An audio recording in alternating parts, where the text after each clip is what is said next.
Warning: these chapter headings look simple. Success strategies are no longer a secret, but most people ignore them. You think you already know the secret to success? So does everyone else. But the 6 strategies within this book, when applied in sequence, will launch your income, your life, your success like nothing before. As the publisher of Success Magazine, I've seen it all. Nothing works like the power of the compound effect of simple actions done right over time. This is it, the real deal on what it takes to achieve massive success in your life. Whatever your dream, desire, or goal in life, the plan to achieve it all is found in the book you're holding. Read on and let it rock your world. Introduction: this book is about success and what it really takes to earn it. It's time someone told it to you straight. You've been bamboozled for too long. There's no magic bullet, secret formula, or quick fix. You don't make $200,000 a year spending 2 hours a day on the internet, lose 30 pounds in a week, rub 20 years off your face with a cream, fix your love life with a pill, or find lasting success with any other scheme that is too good to be true. It would be great if you could buy your success, fame, self-esteem, good relationships, and health and well-being in a nicely clamshelled package at the local Walmart. But that's not how it works. We are constantly bombarded with increasingly sensational claims to get rich, get fit, get younger, get sexier, all overnight with little effort for only 3 easy payments of $39.95. These repetitive marketing messages have distorted our sense of what it really takes to succeed. We've lost sight of the simple but profound fundamentals of what it takes to be successful. I'm tired of it. I won't sit back and watch these reckless messages derail people any longer. I wrote this book to take you back to basics. I'm going to help you clear the clutter and bring focus to the core fundamentals that matter. You can immediately implement in your life the exercises and time-tested success principles this book contains to produce measurable and sustainable results. I'm going to teach you to harness the power of the compound effect, the operating system that has been running your life for better or worse. Use this system to your advantage, and you truly can revolutionize your life. You have heard you can achieve anything you set your mind to, right? Well, only if you know how. The compound effect is the operator's manual that teaches you how to master the system. When you do, there is nothing you can't obtain or achieve. How do I know that the compound effect is the only process you need for ultimate success? Firstly, I've applied these principles to my own life. Now, I hate it when authors beat their chests about their fame and fortune. But it's important, I speak from personal experience. I'm offering you living proof, not regurgitated theory. As Anthony Robbins mentioned, I've enjoyed significant success in my business endeavors because I've made it a point to live by the principles you'll read in this book. For the past 20 years, I've been intensely studying success and human achievement.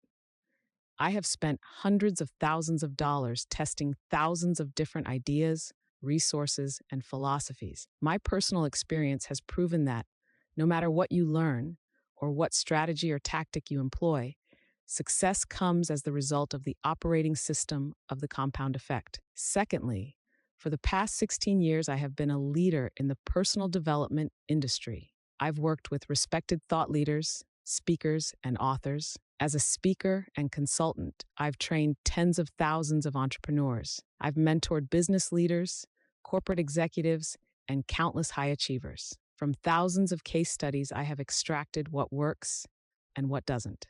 Thirdly, as publisher of Success Magazine, I sift through thousands of article submissions and books, help choose the experts we feature in the magazine, and review all of their material. Each month, I interview a half-dozen top experts on a multitude of success topics and drill down to their best ideas.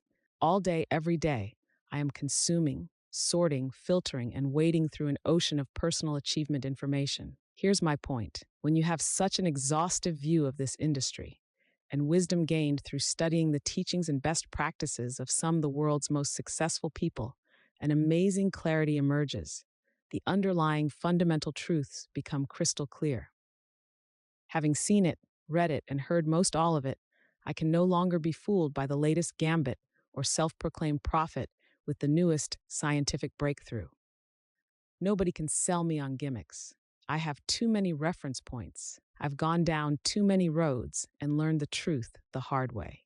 As my mentor, the great business philosopher Jim Rohn, said, there are no new fundamentals. Truth is not new, it's old. You've got to be a little suspicious of the guy who says, come over here, I want to show you my manufactured antiques. No, you can't manufacture antiques. What this book is about, with all the unnecessary noise, fat, and fluff removed, is what really matters. What really works. What half dozen basics, when focused on and mastered, constitute the operating system that can take you to any goal you desire and help you live the life you were meant to live. This book contains those half dozen fundamentals. They comprise the operating system called the compound effect. Before we dig in, I have one warning. Earning success is hard. The process is laborious, tedious, sometimes even boring. Becoming wealthy, influential, and world-class in your field is slow and arduous. Don't get me wrong, you'll see results in your life from following these steps almost immediately. But if you have an aversion to work, discipline, and commitment, you're welcome to turn the TV back on and put your hope in the next infomercial, the one touting promises of overnight success if you have access to a major credit card. Here's the bottom line. You already know all that you need to succeed. You don't need to learn anything more. If all we needed was more information, everyone with an internet connection would live in a mansion, have abs of steel, and be blissfully happy. New or more information is not what you need. A new plan of action is. It's time to create new behaviors and habits that are oriented away from sabotage and towards success. It's that simple. You're about to discover a detailed, tangible plan of action. Let it shake up your expectations, eliminate your assumptions, ignite your curiosity, and bring value to your life, starting right now. Throughout the book, I mention resources I've made available at thecompoundeffect.com. Please go there. Use them. This book and the tools I've provided to support you offer the best of everything I've heard, seen, studied, and tried. It's the best of what we bring you every month in Success Magazine, all in one life-changing little book. And it is simple. Let's get started. Chapter 1, The Compound Effect in Action. You know that expression, slow and steady wins the race?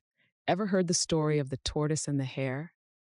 Ladies and gentlemen, I'm the tortoise. Give me enough time, and I will beat virtually anybody, anytime, in any competition. Why? Not because I'm the best or the smartest or the fastest. I'll win because of the positive habits I've developed and because of the consistency I use in applying those habits. I'm the world's biggest believer in consistency. I'm living proof that it's the ultimate key to success, yet it's one of the biggest pitfalls for people struggling to achieve. Most people don't know how to sustain it. I do. I have my father to thank for that. In essence, he was my first coach for igniting the power of the compound effect. My parents divorced when I was 18 months old, and my dad raised me as a single father. He wasn't exactly the soft, nurturing type. He was a former university football coach, and he hardwired me for achievement. Thanks to Dad, wake-up calls were at 6 o'clock every morning, not by a loving tap on the shoulder or even the sound of a radio alarm. No, I was awakened each morning by the repetitious pile-driving sound of iron pounding on the concrete floor of our garage, situated next to my bedroom. It was like waking up 12 feet from a construction zone. He'd painted a huge "no pain, no gain" sign on the wall of the garage, which he stared at while he did countless old-school strongman deadlifts, power cleans, lunges, and squats. Rain, sleet, or shine, Dad was out there in his shorts and tattered sweatshirt. He never missed a day. You could set your watch by his routine. I had more chores than a housekeeper and gardener put together. Upon returning from school, there was always a list of instructions to greet me. Pull weeds, rake leaves, sweep the garage, dust, vacuum, do the dishes. You name it. And getting behind in school wasn't tolerated. That's just the way it was. Dad was the original no excuses guy. We weren't ever allowed to stay home from school sick unless we were actually puking, bleeding, or showing bone. The term showing bone came from his coaching days. His players knew they weren't allowed to come out of the game unless they were seriously injured. One time, his quarterback asked to be pulled out of the game. Dad said, "Not unless you're showing bone." The quarterback pulled back his shoulder pads, and sure enough, his collarbone was showing. Only then was he allowed to come off the field. One of Dad's core philosophies was, it doesn't matter how smart you are or aren't. You need to make up in hard work what you lack in experience, skill, intelligence, or innate ability. If your competitor is smarter, more talented, or experienced, you just need to work 3 or 4 times as hard. You can still beat them. No matter what the challenge, he taught me to make up in hard work for wherever I might be disadvantaged. Miss free throws at the game? Do 1,000 free throws every day for a month. Not good at dribbling with your left hand? Tie your right hand behind your back and dribble 3 hours a day. Behind in your math? Hunker down, hire a tutor, and work like hell all summer until you get it. No excuses. If you aren't good at something, work harder, work smarter. He walked his talk too. Dad went from being a football coach to a top salesperson. From there, he became the boss and ultimately went on to own his own company. But I wasn't given loads of instruction. From the beginning, Dad let us figure it out. He was all about taking personal responsibility. He didn't hammer on us every night about homework. We just had to show up with the results. And when you did, you were celebrated. If we got good grades, Dad took us to Pring's, an ice cream parlor where you could get these king banana splits, 6 scoops of ice cream and all the fixings. Many times my siblings didn't fare as well in school, so they didn't get to go. Getting to go was a big deal, so you worked your butt off to win the trip. Dad's discipline served as an example for me. Dad was my idol, and I wanted him to be proud of me. I also lived in fear of disappointing him. One of his philosophies is, be the guy who says no. It's no great achievement to go along with the crowd. Be the unusual guy, the extraordinary guy. That's why I never did drugs. He never harped on me about it, but I didn't want to be that guy who just went along because everyone else was doing it. And I didn't want to let Dad down. Thanks to Dad, by age 12, I'd mastered a schedule worthy of the most efficient CEO. Sometimes I griped and moaned. I was a kid. But even then, I secretly liked knowing that I had an edge over my classmates. Dad gave me a serious head start on the discipline and mentality it takes to be dedicated and responsible, to achieve whatever I set out to achieve. It's no accident that the tagline of Success magazine is, "What Achievers Read." Today, Dad and I joke about what an addictive overachiever he trained me to be. At 18, I was making a 6-figure income in my own business. By age 20, I owned my own home in an upscale neighborhood.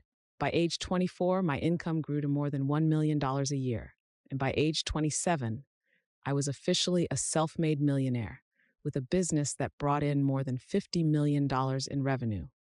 That just about brings us to the present day because I'm not yet 40, but I have enough money and assets to last my family the rest of my life. No, men, there are lots of ways to screw up a kid, Dad says. At least my way was a pretty good one. You seem to have done pretty well. So, while I admit that I've had to practice sitting on my hands and being present in the moment, or chilling out peacefully in a beach chair from time to time, without taking a pile of business books or self-improvement CDs with me, I'm grateful for the success skills I learned from my dad and my other mentors along the way. The compound effect reveals the secret behind my success. I'm a true believer in the compound effect because Dad made sure that I lived it each and every day until I couldn't live any other way if I tried. But if you're like most people, you're not a true believer. There are lots of perfectly understandable reasons why. You haven't had the same coaching and example showing you what to do. You haven't experienced the payoff of the compound effect. As a society, we have been deceived. We've been hypnotized by commercial marketing, which convinces you of problems you don't have and sells you on the idea of insta-fixes to cure them. We've been socialized to believe in the fairy tale endings found in movies and novels. We've lost sight of the good old-fashioned value of hard and consistent work. Let's examine these hurdles one by one. You haven't experienced the payoff of the compound effect. The compound effect is the principle of reaping huge rewards from a series of small, smart choices.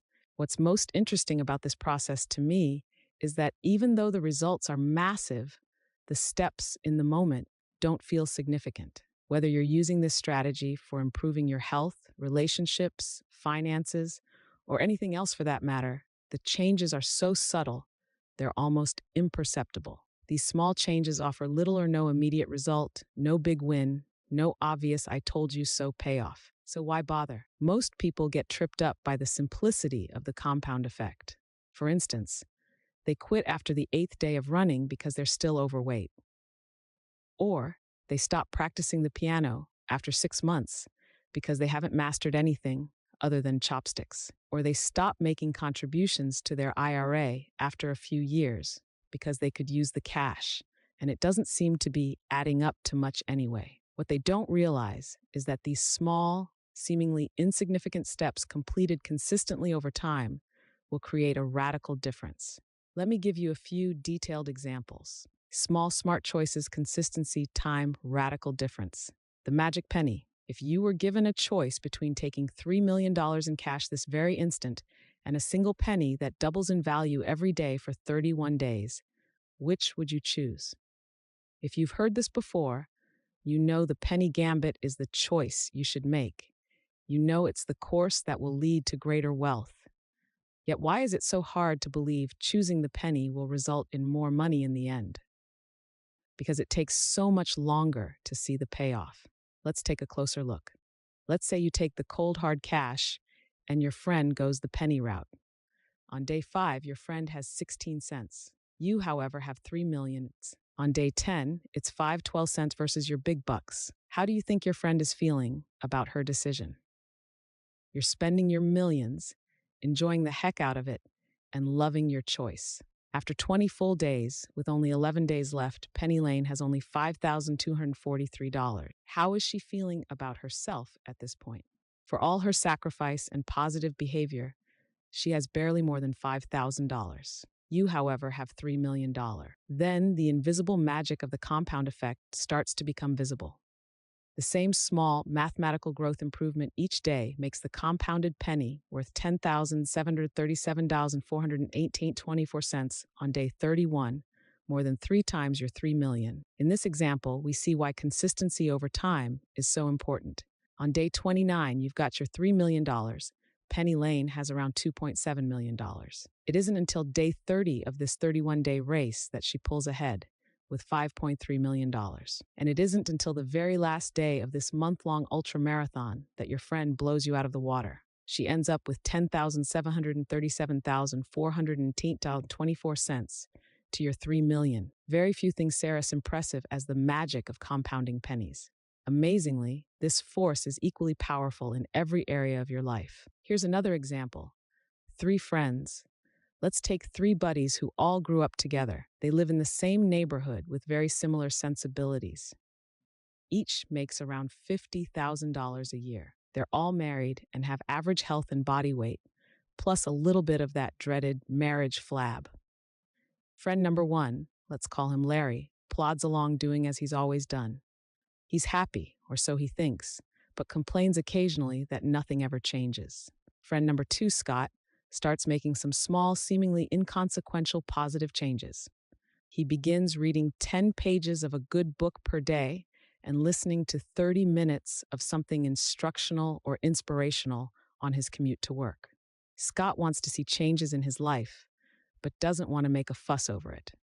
He recently read an interview with Dr. Mehmet Oz in Success magazine and chose one idea from the article to implement in his life. He's going to cut 125 calories from his diet every day. No big deal. We're talking maybe a cup of cereal less. Trading that can of soda for a bottle of seltzer. Switching from mayo to mustard on his sandwich. Doable. He's also started walking a couple thousand extra steps per day, less than a mile. No grand acts of bravery or effort. Stuff anyone could do. But Scott is determined to stick with these choices, knowing that even though they're simple, he could also easily be tempted to abandon them. Friend number 3, Brad, makes a few poor choices. He recently bought a new big screen TV so he can watch more of his favorite programs. He's been trying out the recipes he's seen on the Food Channel. The cheesy casseroles and desserts are his favorites. Oh, and he installed a bar in his family room and added 1 alcoholic drink per week to his diet. Nothing crazy, Brad just wants to have a little more fun. At the end of 5 months, no perceivable differences exist among Larry, Scott, or Brad. Scott continues to read a little bit every night and listen to audios during his commute. Brad is enjoying life and doing less. Larry keeps doing as he always has. Even though each man has his own pattern of behavior, 5 months isn't long enough to see any real decline or improvement in their situations. In fact, if you charted the three men's weights, you'd see a rounding error of 0. They'd look exactly equal. At the end of 10 months, we still can't see noticeable changes in any of their lives. It's not until we get to the end of the 18th month that the slightest differences are measurable in these three friends' appearances. But at about month 25, we start seeing really measurable, visible differences. At month 27, we see an expansive difference. And by month 31, the change is startling. Brad is now fat while Scott is trim. By simply cutting 125 calories a day in 31 months, Scott has lost 33 pounds. 31 months equals 940 days. 940 days x 125 calories a day equal 170,500 calories saved. 107,500 calories saved x 1 pound, 3,500 calories, 33.5 pounds. Brad ate only 125 more calories more a day in that same time frame and gained 33.5 pounds. Now he weighs 67 pounds more than Scott. But the differences are more significant than weight. Scott's invested almost 1,000 hours reading good books and listening to self-improvement audios. By putting his newly gained knowledge into practice, he's earned a promotion and a raise. Best of all, his marriage is thriving. Brad, he's unhappy at work and his marriage is on the rocks. And Larry? Larry is pretty much exactly where he was 2.5 years ago, except now he's a little more bitter about it. The phenomenal power of the compound effect is that simple. The difference between people who employ the compound effect for their benefit compared to their peers who allow the same effect to work against them is almost inconceivable. It looks miraculous, like magic or quantum leaps. After 31 months or 31 years, the person who uses the positive nature of the compound effect appears to be an overnight success. In reality, his or her profound success was the result of small, smart choices, completed consistently over time. The ripple effect. The results in the above example seem dramatic, I know, but it goes even deeper than that. The reality is that even one small change can have a significant impact that causes an unexpected and unintended ripple effect. Let's put one of Brad's bad habits under the microscope: eating rich food more frequently, to better understand how the compound effect can also work in a negative way and can create a ripple effect that impacts your entire life. Brad makes some muffins from a recipe he learned from the Food Channel. He's proud and his family loves it, and it seems to add value all around. He starts making them and other sweets frequently. He loves his own cooking and eats more than his share, but not so much that anyone notices.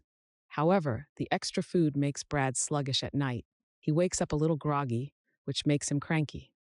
The crankiness and sleep deprivation begin to impact his work performance. He's less productive, and as a result, gets discouraging feedback from his boss. By the end of the day, he feels dissatisfied with his job, and his energy level is way down. The commute home seems longer and more stressful than ever. All of this makes him reach for more comfort food. Stress has a way of doing that. The overall lack of energy makes Brad less likely to take walks with his wife like he used to. He just doesn't feel like it. She misses their time together and takes his withdrawal personally. With fewer shared activities with his wife and an absence of fresh air and exercise, Brad's not getting the endorphin release that had helped make him feel upbeat and enthusiastic. Because he's not as happy, he starts finding fault with himself and others and stops complimenting his wife. As his own body starts to feel flabby, he feels less self-confident, less attractive, and becomes less romantic. Brad doesn't realize how his lack of energy and affection toward his wife affects her. He just knows that he feels funky. He starts losing himself in late-night TV because it's easy and distracting. Feeling his distance, Brad's wife starts to complain, then becomes needy. When that doesn't work, she emotionally withdraws to protect herself. She's lonely. She pours her energy into her work and spends more time with her girlfriends to fulfill her need for companionship. Men start flirting with her, which makes her feel desirable again. She would never cheat on Brad, but he has a feeling something's wrong. Instead of seeing that his poor choices and behaviors are at the root of their problems, he finds fault with his wife, believing that the other person is wrong rather than looking inside and doing the work necessary to clean up your mess is basic Psychology 101 stuff. In Brad's case, he doesn't know to look inside. They don't offer self-improvement or relationship advice on Top Chef or his favorite crime shows. However, the thought may have occurred to him that if he had read the personal development books his buddy Scott read, he might have learned about ways to change negative habits. Unfortunately for Brad, the small choices he made on a daily basis created a ripple that wreaked havoc on every area of his life. Of course, all that calorie counting and intellectual stimulation has had the opposite effect with Scott, who's now reaping the bounty of positive results. It's that simple. With enough time and consistency, the outcomes become visible. Better yet, they're totally predictable. The compound effect is predictable and measurable. That's great news. Isn't it comforting to know you only need to take a series of tiny steps consistently over time to radically improve your life? Doesn't that sound easier than mustering up some grand show of bravery and heroic strength, only to wear yourself out and have to drum up all that energy again at a later date for another try, which will likely be unsuccessful? I'm exhausted just thinking about it. But that's what people do. We've been conditioned by society to believe in the effectiveness of a great display of massive effort. Heck, it's downright all-American. See Figure 1, success, old school. The most challenging aspect of the compound effect is that we have to keep working away for a while, consistently and efficiently, before we can begin to see the payoff. Our grandparents knew this, though they didn't spend their evenings glued to the TV watching infomercials about how to have thin thighs in 30 days or a real estate kingdom in 6 months. I bet your grandparents worked 6 days a week, from sunup to sundown, using the skills they learned in their youth and repeatedly throughout their entire life. They knew the secret was hard work, discipline, and good habits. It's interesting that wealth tends to skip a generation. Overwhelming abundance often leads to a lackadaisical mentality, which brings about a sedentary lifestyle. Children of the wealthy are especially susceptible. They weren't the ones who developed the discipline and character to create the wealth in the first place, so it makes sense that they may not have the same sense of value for wealth or understand what's necessary to keep it. We frequently see this entitlement mentality in children of royalty, movie stars, and corporate executives, and to a lesser degree in children and adults everywhere. As a nation, our entire populace seems to have lost appreciation for the value of a strong work ethic. We've had 2, if not 3 generations of Americans who have known great prosperity, wealth, and ease. Our expectations of what it really takes to create lasting success, things like grit, hard work, and fortitude, aren't alluring and thus have been mostly forgotten. We've lost respect for the strife and struggle of our forefathers. The massive effort they put forth instilled discipline, chiseled their character, and stoked the spirit to brave new frontiers. The truth is, complacency has impacted all great empires, including but not limited to the Egyptians, Greeks, Romans, Spanish, Portuguese, French, and English. Why? Because nothing fails like success. Once dominant empires have failed for this very reason. People get to a certain level of success and get too comfortable. Having experienced extended periods of prosperity, health, and wealth, we become complacent. We stop doing what we did to get us there. We become like the frog in the boiling water that doesn't jump to his freedom because the warming is so incremental and insidious that he doesn't notice he's getting cooked. If we want to succeed, we need to recover our grandparents' work ethic. It's time to restore our character, if not for the sake of saving America, at least for your own greater success and achievement. Don't buy into the genie in a lamp idea. You can sit on your couch waiting to attract checks in your mailbox, rub crystals together, walk on fire, channel that 2,000-year-old guru, or chant affirmations if you want to. But much of that is hocus pocus commercialism, manipulating you by appealing to your weaknesses. Real and lasting success requires work, and lots of it. I have a quick, real time story to illustrate this nothing fails like success concept. A great new restaurant opened up close to my home on the beach in San Diego. In the beginning, the place was always immaculate. The hostess had a big, welcoming smile for everyone. The service was impeccable.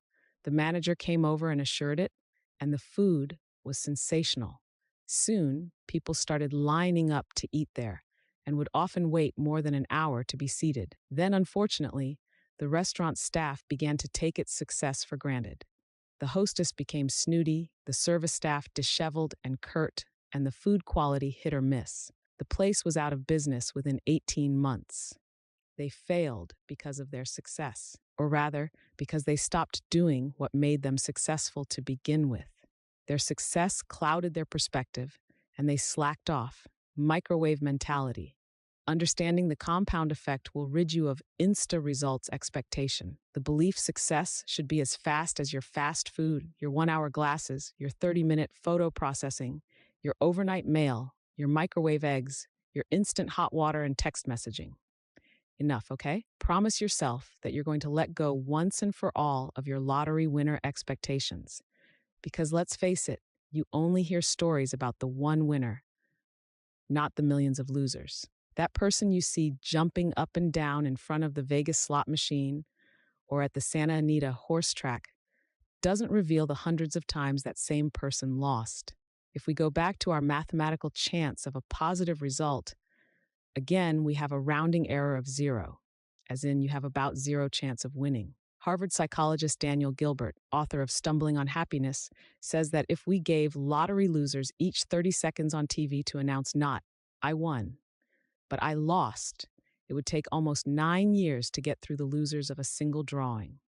When you understand how the compound effect works, you won't pine for quick fixes or silver bullets.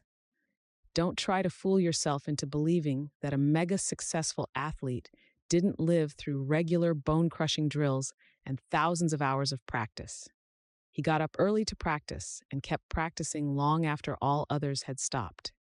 He faced the sheer agony and frustration of the failure, loneliness, hard work, and disappointment it took to become number one. By the end of this book, or even before, I want you to know in your bones that your only path to success is through a continuum of mundane, unsexy, unexciting, and sometimes difficult daily disciplines compounded over time. Know, too, that the results, the life, and the lifestyle of your dreams can be yours when you put the compound effect to work for you. If you use the principles outlined in the compound effect, you will create your fairy tale ending. Have I made my point? Good. Join me in the next chapter where we will focus on the one thing that controls your life. Every victory or defeat, triumph or failure has started with this. Everything you have or don't have in your life right now has been because of this. Learn to change this, and you can change your life. Let's discover what this is. Chapter 2, Choices. We all come into this world the same, naked, scared, and ignorant. After that grand entrance, the life we end up with is simply an accumulation of all the choices we make. Our choices can be our best friend or our worst enemy. They can deliver us to our goals or send us orbiting into a galaxy far, far away. Think about it. Everything in your life exists because you first made a choice about something. Choices are at the root of every one of your results. Each choice starts a behavior that over time becomes a habit. Choose poorly, and you just might find yourself back at the drawing board, forced to make new, often harder choices. Don't choose at all, and you've made the choice to be the passive receiver of whatever comes your way. In essence, you make your choices, and then your choices make you. Every decision, no matter how slight, alters the trajectory of your life. Whether or not to go to college, who to marry, to have that last drink before you drive, to indulge in gossip or stay silent, to make one more prospecting call or call it a day, to say I love you or not. Every choice has an impact on the compound effect of your life. This chapter is about becoming aware of and making choices that support the expansion of your life. Sounds complicated, but you'll be amazed by its simplicity. No longer will 99% of your choices be unconscious. No more will most of your daily routines and traditions come as a reaction to your programming. You'll ask yourself and be able to answer, how many of my behaviors have I not voted on? What am I doing that I didn't consciously choose to do, yet continue to do every day? By employing the same idiot proof strategies I've used to catapult my own life and career, strengthened by the compound effect, you'll be able to loosen the mysterious grip of the things that are unwinding your life and pulling you in the wrong direction. You'll be able to hit the pause button before stumbling into idiot territory. You'll experience the ease of making decisions that lead to behaviors and habits that support you every time. Your biggest challenge isn't that you've intentionally been making bad choices. Heck, that would be easy to fix. Your biggest challenge is that you've been sleepwalking through your choices. Half the time, you're not even aware you're making them. Our choices are often shaped by our culture and upbringing.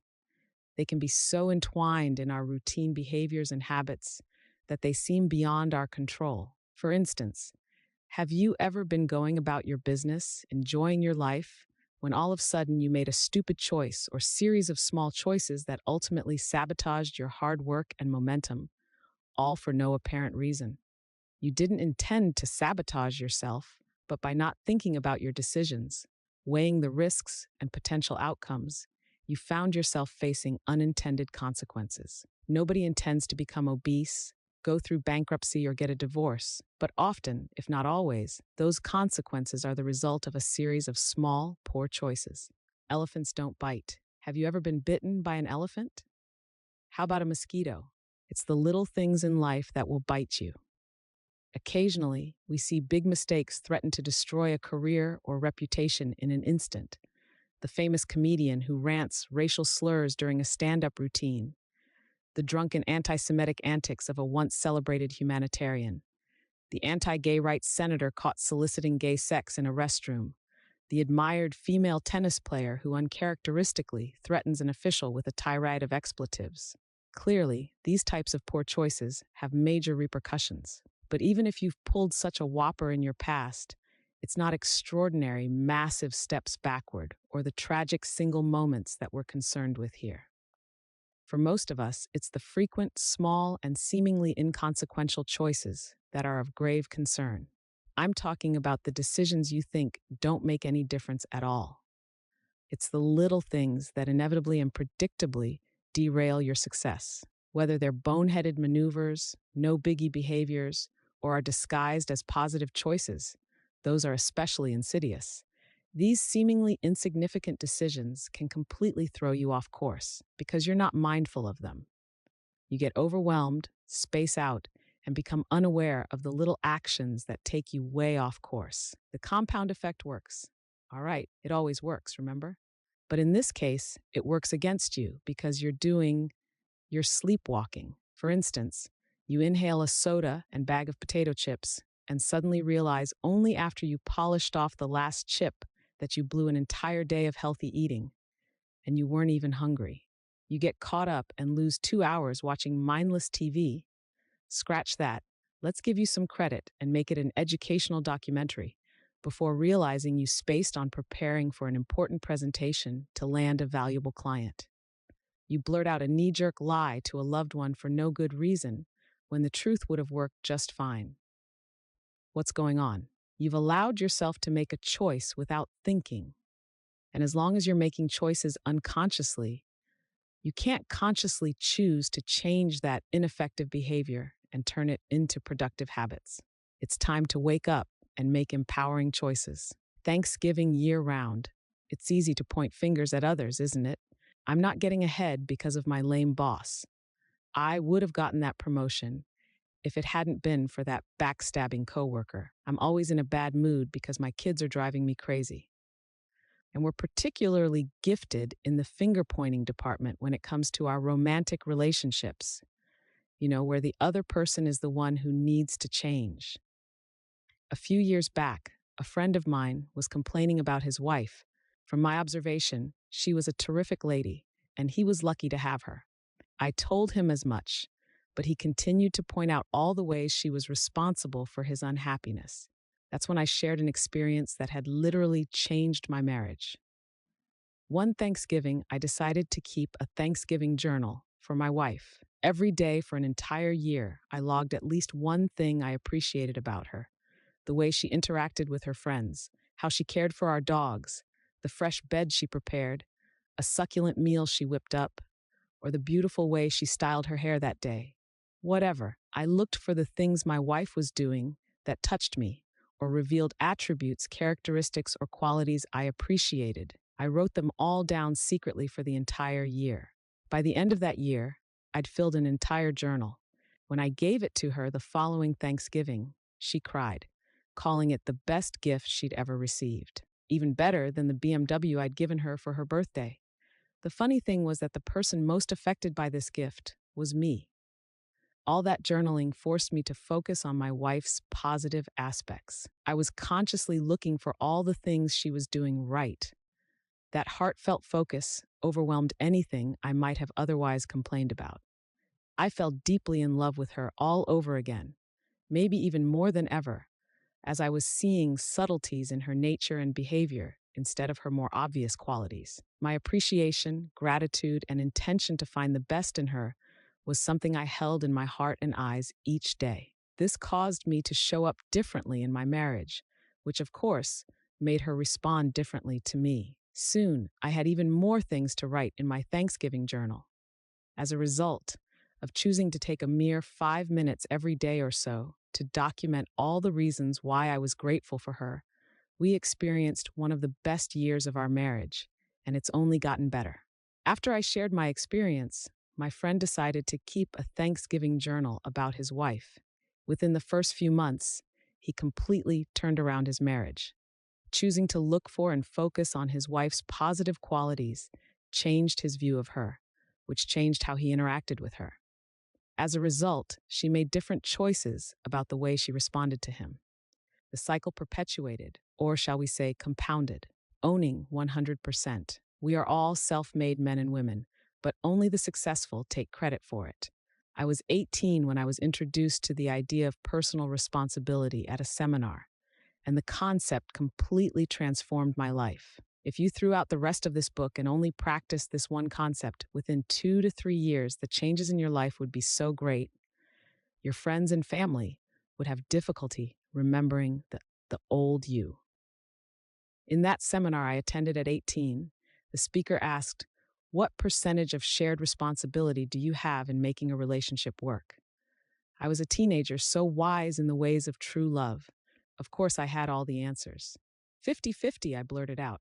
It was so obvious. Both people must be willing to share the responsibility evenly, or someone's getting ripped off. 51-49, yelled someone else, arguing that you'd have to be willing to do more than the other person. Aren't relationships built on self-sacrifice and generosity? 80-20, yelled another. The instructor turned to the easel and wrote 100-0 on the paper in big black letters.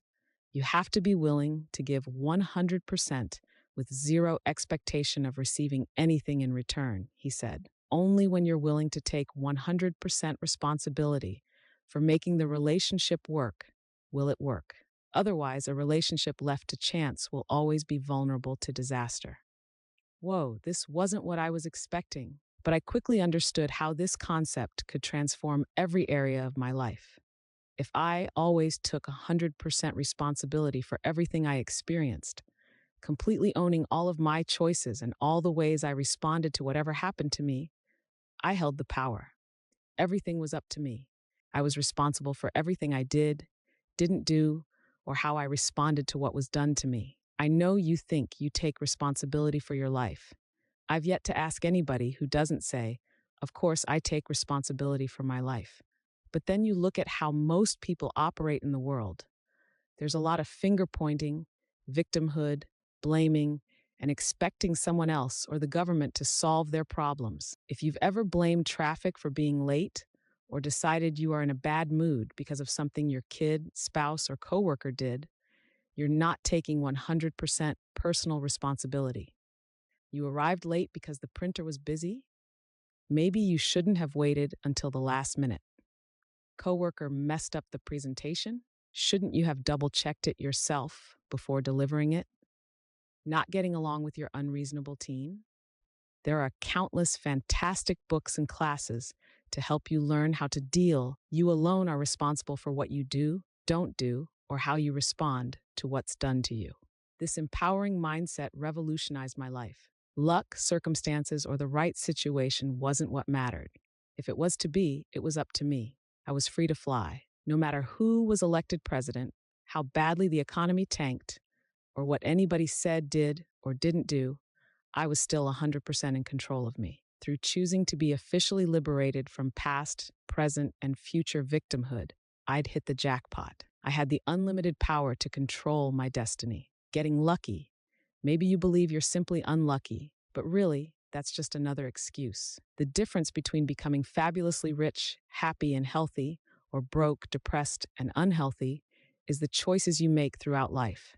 Nothing else will make the difference. Here's the thing about luck. We're all lucky. If you are on the right side of the dirt, have your health and a little food in your cupboard, you are incredibly lucky. Everyone has the opportunity to be lucky, because beyond having the basics of health and sustenance, luck simply comes down to a series of choices. When I asked Richard Branson if he felt luck played a part in his success, he answered, "Yes, of course. We are all lucky.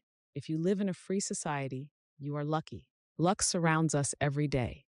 We are constantly having lucky things happen to us, whether you recognize it or not. I have not been any more lucky or unlucky than anyone else. The difference is, when luck came my way, I took advantage of it. Spoken like a man knighted with wisdom. While we're on the topic, it's my belief that the old adage we often hear, luck is when opportunity meets preparation, isn't enough. I believe there are two other critical components to luck. Preparation. By consistently improving and preparing yourself, your skills, knowledge, expertise, relationships, and resources, you have the wherewithal to take advantage of great opportunities when they arise, when luck strikes. Then you can be like Arnold Palmer, who told Success Magazine in February of 2009, "It's a funny thing. The more I practice, the luckier I get." Attitude. This is where luck evades most people, and where Sir Richard is spot on with his belief that luck is all around us. It's simply a matter of seeing situations, conversations, and circumstances as fortuitous. You cannot see what you don't look for, and you cannot look for what you don't believe in. Opportunity. It's possible to make your own luck, but the luck I'm talking about here isn't planned for, or it comes faster or differently than expected. In this stage of the formula, luck isn't forced. It's a natural occurrence, and it often shows up seemingly of its own accord. Action. This is where you come in. However, this luck was delivered to you from the universe God, the Lucky Charms leprechaun, or whomever or whatever you associate delivering your good fortune. It's now your job to act on it. This is what separates the Richard Bransons from the Joseph Wallingtons. Joseph who? Exactly. You've never heard of him. That's because he failed to take action on all the lucky things that happened to him. So no more whining about the cards you were dealt, the great defeats you suffered, or any other circumstances. Countless people have more disadvantages and greater obstacles than you, and yet they're wealthier and more fulfilled. Luck is an equal opportunity distributor. Lady Luck shines on all, but rather than having your umbrella drawn, you've got to have your face to the sky. When it comes down to it, it's all you, baby. There's no other way around it. The high price of tuition at UHK, University of Hard Knocks. Nearly a decade ago, I was asked to be a partner in a new startup venture. I invested a considerable sum of money into the deal and worked tirelessly on it for nearly 2 years before finding out that my partner had mismanaged and squandered all the cash. I lost more than $330,000. I didn't try to sue him. In fact, I lent him more money later for a personal situation. The bottom line was the loss was my fault. I had agreed to be his partner without doing enough due diligence on his background and personal character. During our time in business, I wasn't inspecting what I was expecting. I could justify it by saying I trusted him, but the truth was, I was guilty of being lazy by not watching the finances more diligently. Not only had I made the choice to start this relationship and business, But I'd also made many choices to ignore obvious red flags and warning signs because I chose to not be completely responsible for the business. In the end, I was responsible for the results. When I learned of the wrongdoings, I chose not to lose any more time fighting it. Instead, I licked my wounds, learned my lesson, and moved on. In hindsight, I'd make the same choice to pick up and move on again today. I now challenge you to do the same. No matter what has happened to you, take complete responsibility for it, good or bad, victory or defeat. Own it. My mentor Jim Rohn said, "The day you graduate from childhood to adulthood is the day you take full responsibility for your life." Today is graduation day. From this day forward, choose to be 100% responsible for your life. Eliminate all of your excuses. Embrace the fact that you are freed by your choices, as long as you assume personal responsibility for them. It's time to make the choice to take control. Your secret weapon, your scorecard. I'm about to walk you through one of the single greatest strategies I've ever used in my personal development. This strategy helps me take control of the choices I make throughout the day, causing everything else to fall into place and leading to behaviors and actions that shepherd my habits into line like dutiful, loyal minions. Right this moment, pick an area of your life where you most want to be successful. Do you want more money in the bank? A trimmer waistline, the strength to compete in an Ironman event, a better relationship with your spouse or kids. Picture where you are in that area right now. Now picture where you want to be. Richer, thinner, happier, you name it. The first step toward change is awareness. If you want to get from where you are to where you want to be, you have to start by becoming aware of the choices that lead you away from your desired destination.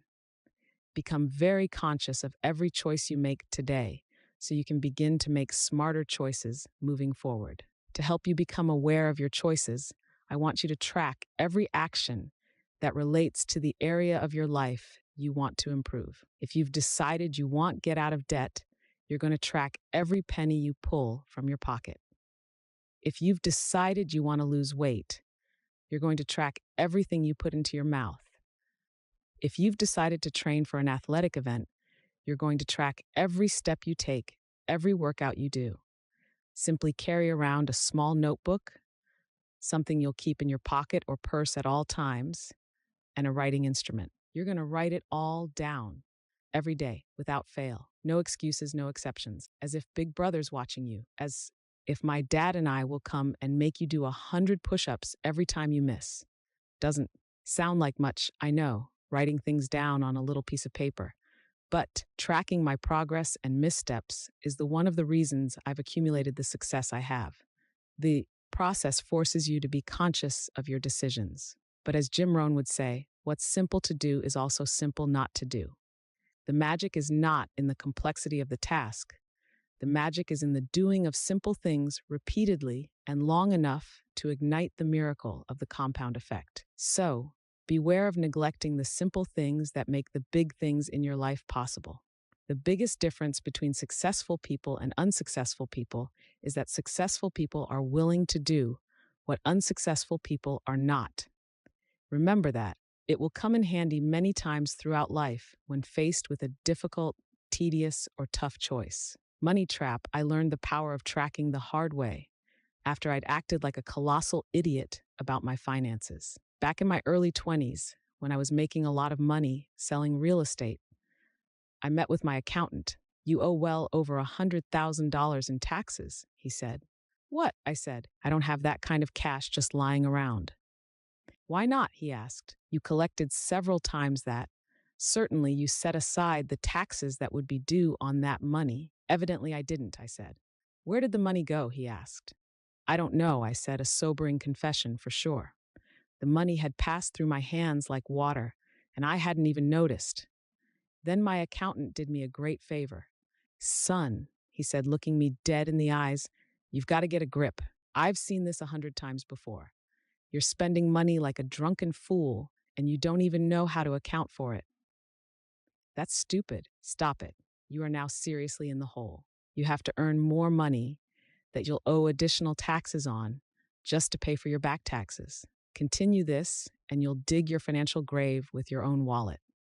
I immediately got the message. Here's what my accountant had me do: carry a small notepad in my back pocket and write down every single cent I spent for 30 days. Whether it was $1,000 for a new suit or 50 cents for air to fill up my tires, it all had to go down on the notepad.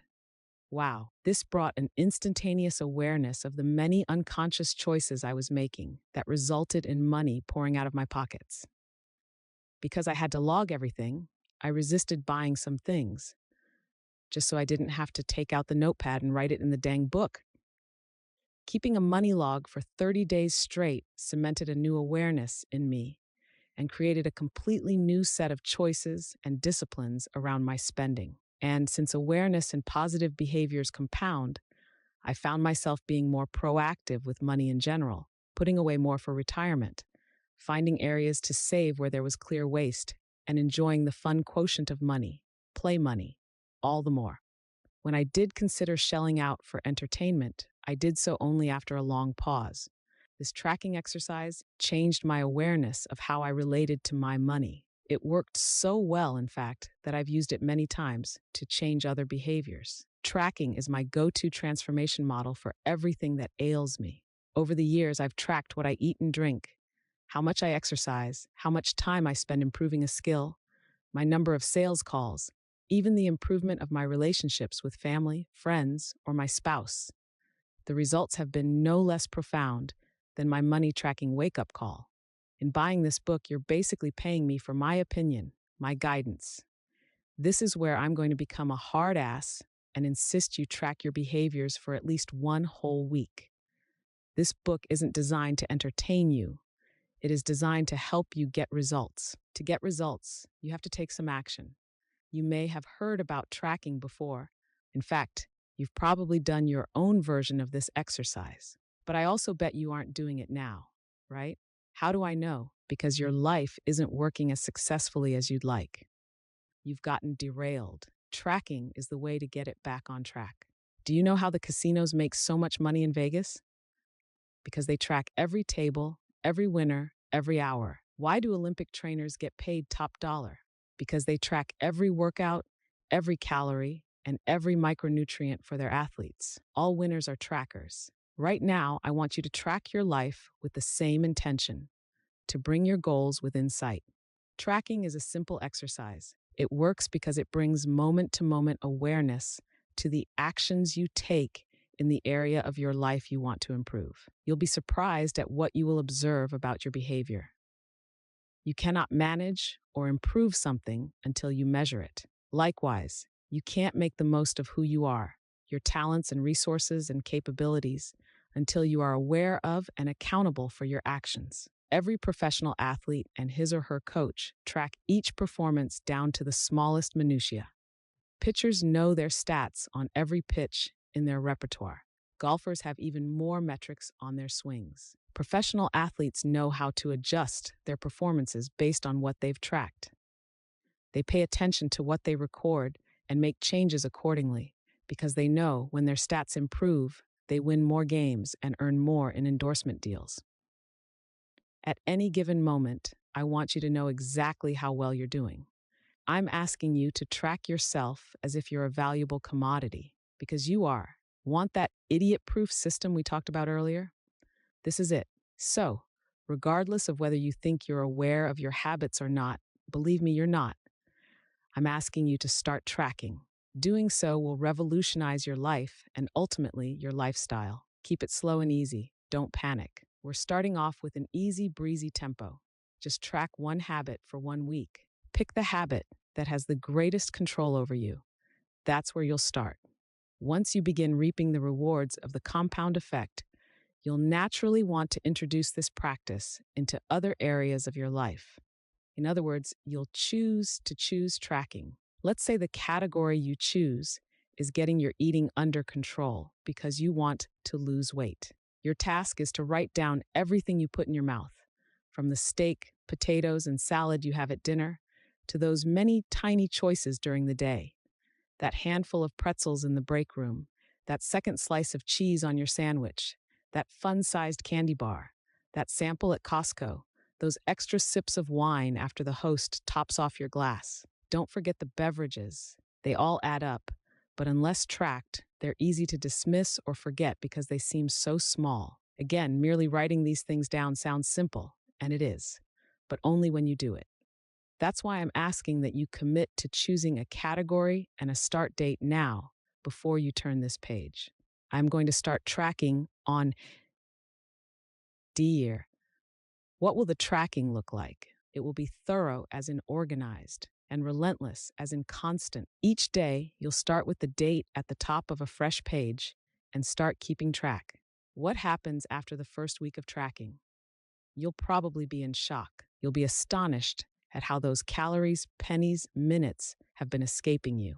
You never even knew that they were there, let alone that they'd vanished. Now keep going. You're going to track in this one area for 3 weeks. Maybe you're already groaning. You just don't want to do it.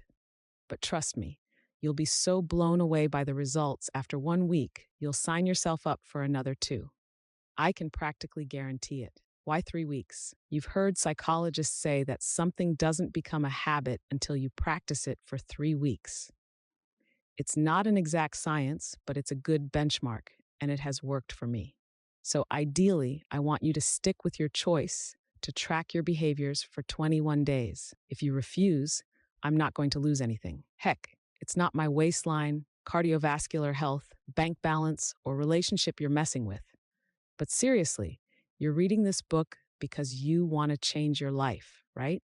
And I promised you it was going to take slow, steady work, didn't I? This one action isn't easy, but it's simple and doable. So do it. Promise yourself to start today.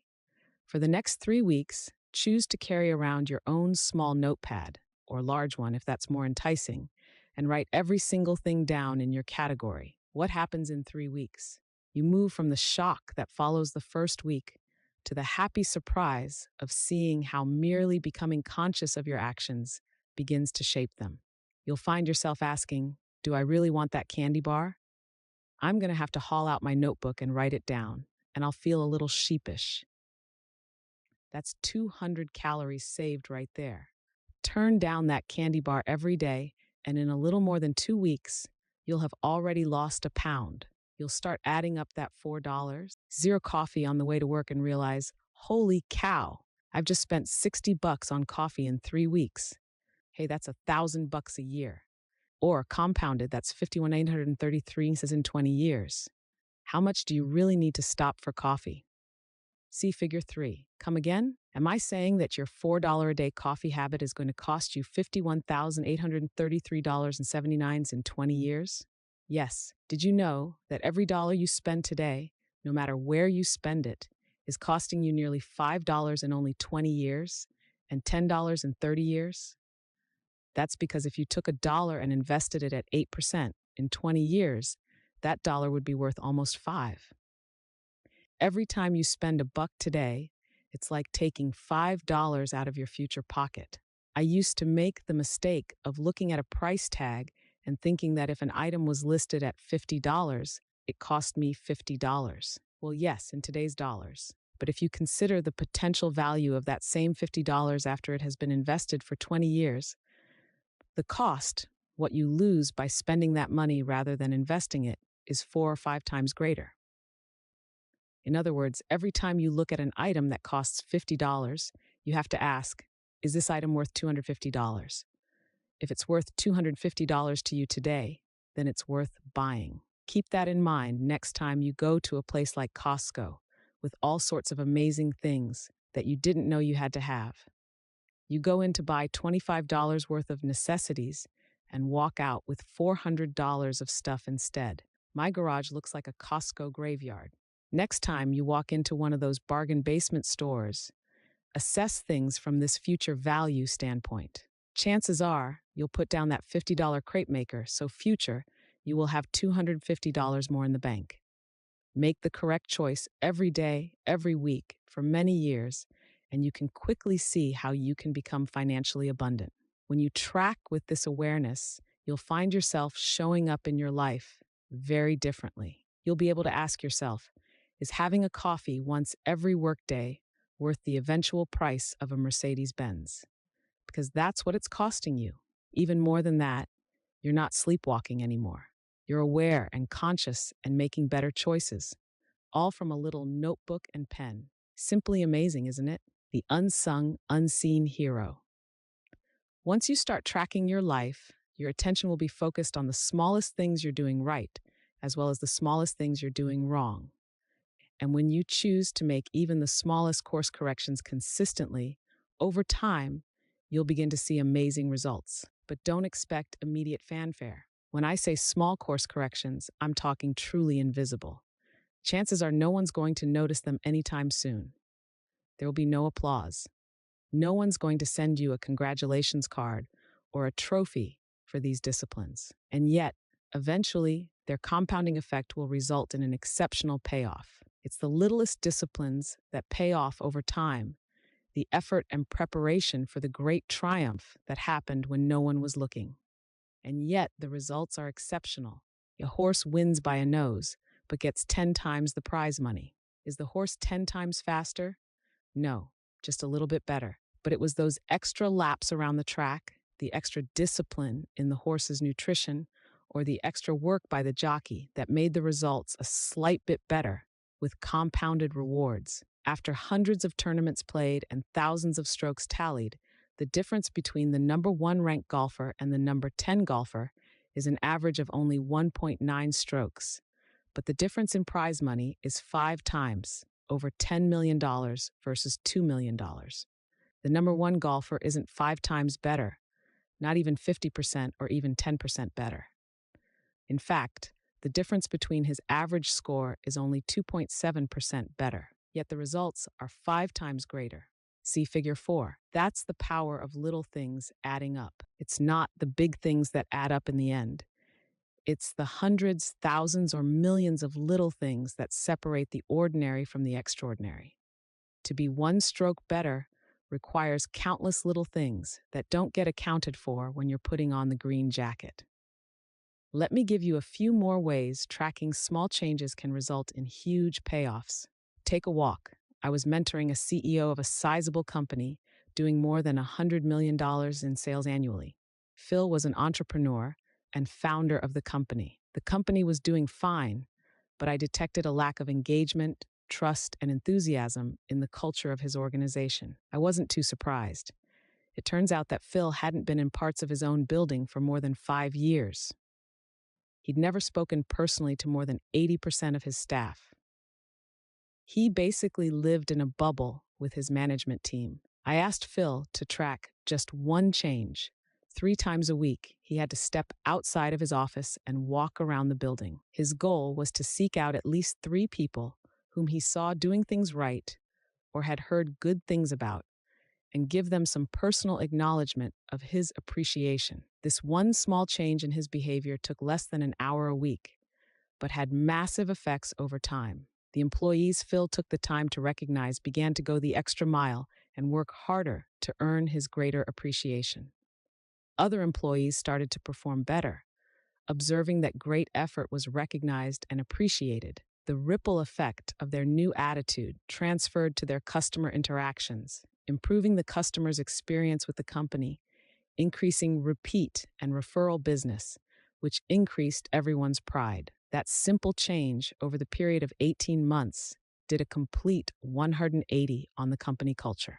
Net profits grew by more than 30% during that time, utilizing the same staff and 0 additional investment in marketing, all because Phil committed to 1 small, seemingly insignificant step done consistently over time. Money tree.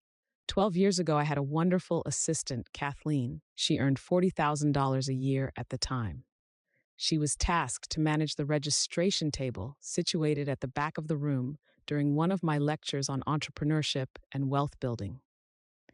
The next week, she came into my office. "I heard you talk about saving 10% of everything you earn," she told me. "That sounds nice, but there's no way I could do that. It's totally unrealistic." She proceeded to tell me about all her bills and financial obligations. After she wrote them all out, it was obvious there really wasn't any money left over at the end of the month. "I need a raise," she said. "I'll do better than that," I told her. "I'm going to teach you how to become wealthy." It wasn't the answer she was looking for, but she agreed. I taught Kathleen how to track her spending, and she began to carry her notebook. I told her to open a separate savings account with only $33, just 1% of her existing monthly income. I then showed her how to live on $33 less the next month. Bring in her own lunch just one day a week, instead of going downstairs to the deli and ordering a sandwich, chips, and a drink. The next month, I had her save only 2%, $67. She saved the additional $33 by changing her cable subscription service. The next month, we went up to 3%. We canceled her subscription to People magazine. It was time to study her own life. And instead of going to Starbucks twice a week, I told Kathleen to buy the Starbucks beans and other fancy fixings and make her own coffee in the office. She grew to like that even better. Me too. By the end of the year, Kathleen was saving 10% of every dollar she earned without noticing a significant impact on her lifestyle. She was amazed. That one discipline also had a ripple effect on many other disciplines in her life. She calculated what she spent on mind-numbing entertainment and began investing that money on personal growth instead. After feeding her mind with several hundred hours of inspirational and instructional content, her creativity started to soar. She brought me several ideas on how we could make and save more money in our organization. She presented me with a plan that she would implement in her spare time if I promised to reward her with 10% of all the money saving strategies and 15% of all the new revenue strategies that proved profitable. By the end of the second year, she was earning more than $100,000 a year on the same $40,000 base salary. Kathleen eventually started her own independent contract service business that took off. I ran into Kathleen at an airport 2 years ago. She now earns more than $250,000 a year and has saved and created more than $1 million in assets. She's a millionaire. All starting from the choice to take one small step and start saving $33 a month. Time is of the essence. The earlier you start making small changes, the more powerfully the compound effect works in your favor. Suppose your friend listened to Dave Ramsey's advice and began putting $250 a month into an IRA when she got her first job after graduating from college at age 23. You, on the other hand, don't start saving until you're 40. Or maybe you started saving a little earlier, but cleaned out your retirement account because you didn't notice any great gains. By the time your friend is 40, she never has to invest another dollar and will have more than $1 million by the age of 67, growing at 8% interest, compounded monthly. You continue to invest $250 every month until you reach 67, the normal retirement age for Social Security for those born after 1960. That means you're saving for 27 years, in contrast to her 17 years. When you're ready to retire, you'll have less than $300,000 and will have invested $27,000 more than your friend. Even though you saved for many more years and invested much more cash, you still ended up with less than a third of the money you could have had. That's what happens when we procrastinate and neglect necessary behaviors, habits, and disciplines. Don't wait another day to start the small disciplines that will lead you in the direction of your goals. Are you telling yourself that you're starting so late that you're already way behind the 8 ball and can never catch up? That's just another tired tape in your head. It's time to turn it off. It's never too late to reap the benefits of the compound effect. Suppose you've always wanted to play the piano, but feel it's too late because you're about to turn 40. If you start now, by the time your retirement age, you could be a master, as you'll have been playing for 25 years. The key is to start now. Every great act, every fantastic adventure starts with small steps. The first step always looks harder than it actually is. But what if 25 years is too long? What if you've only got time or patience for 10 years?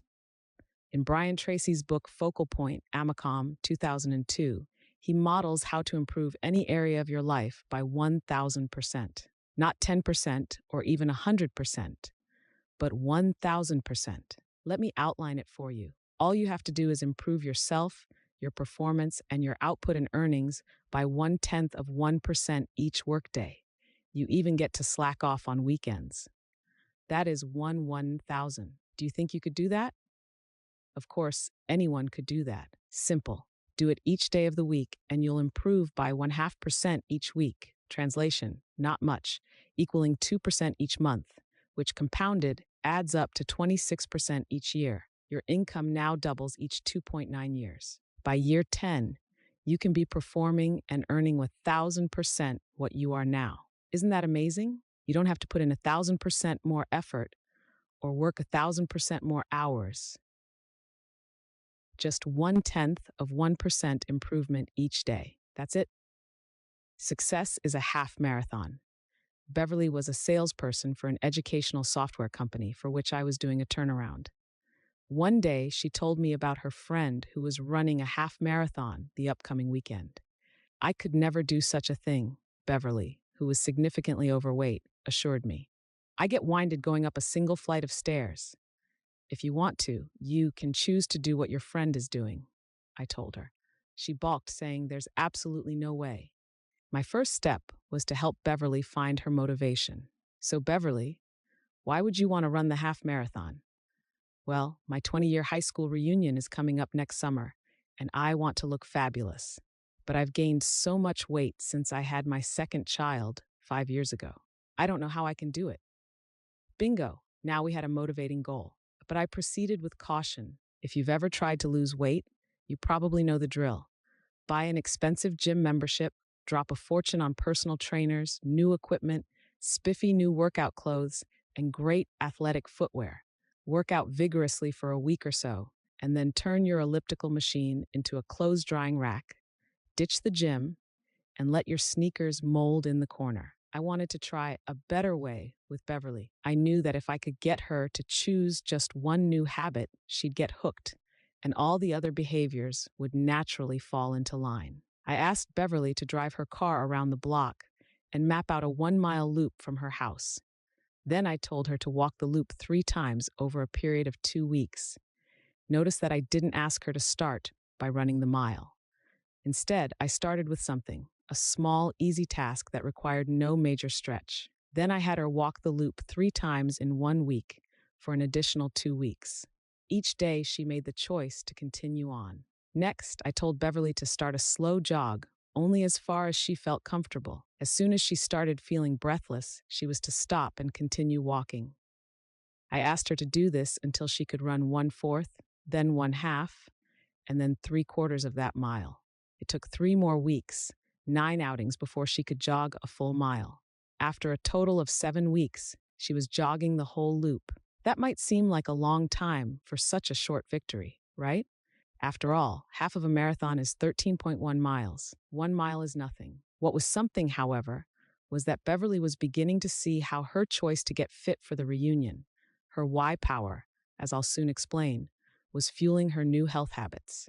The compound effect had been set in motion and was starting its miraculous process. I then asked Beverly to increase her distance 1/8 of a mile each outing, an almost unnoticeable length, maybe only 300 steps further. Within 6 months, she was running 9 miles without any discomfort at all.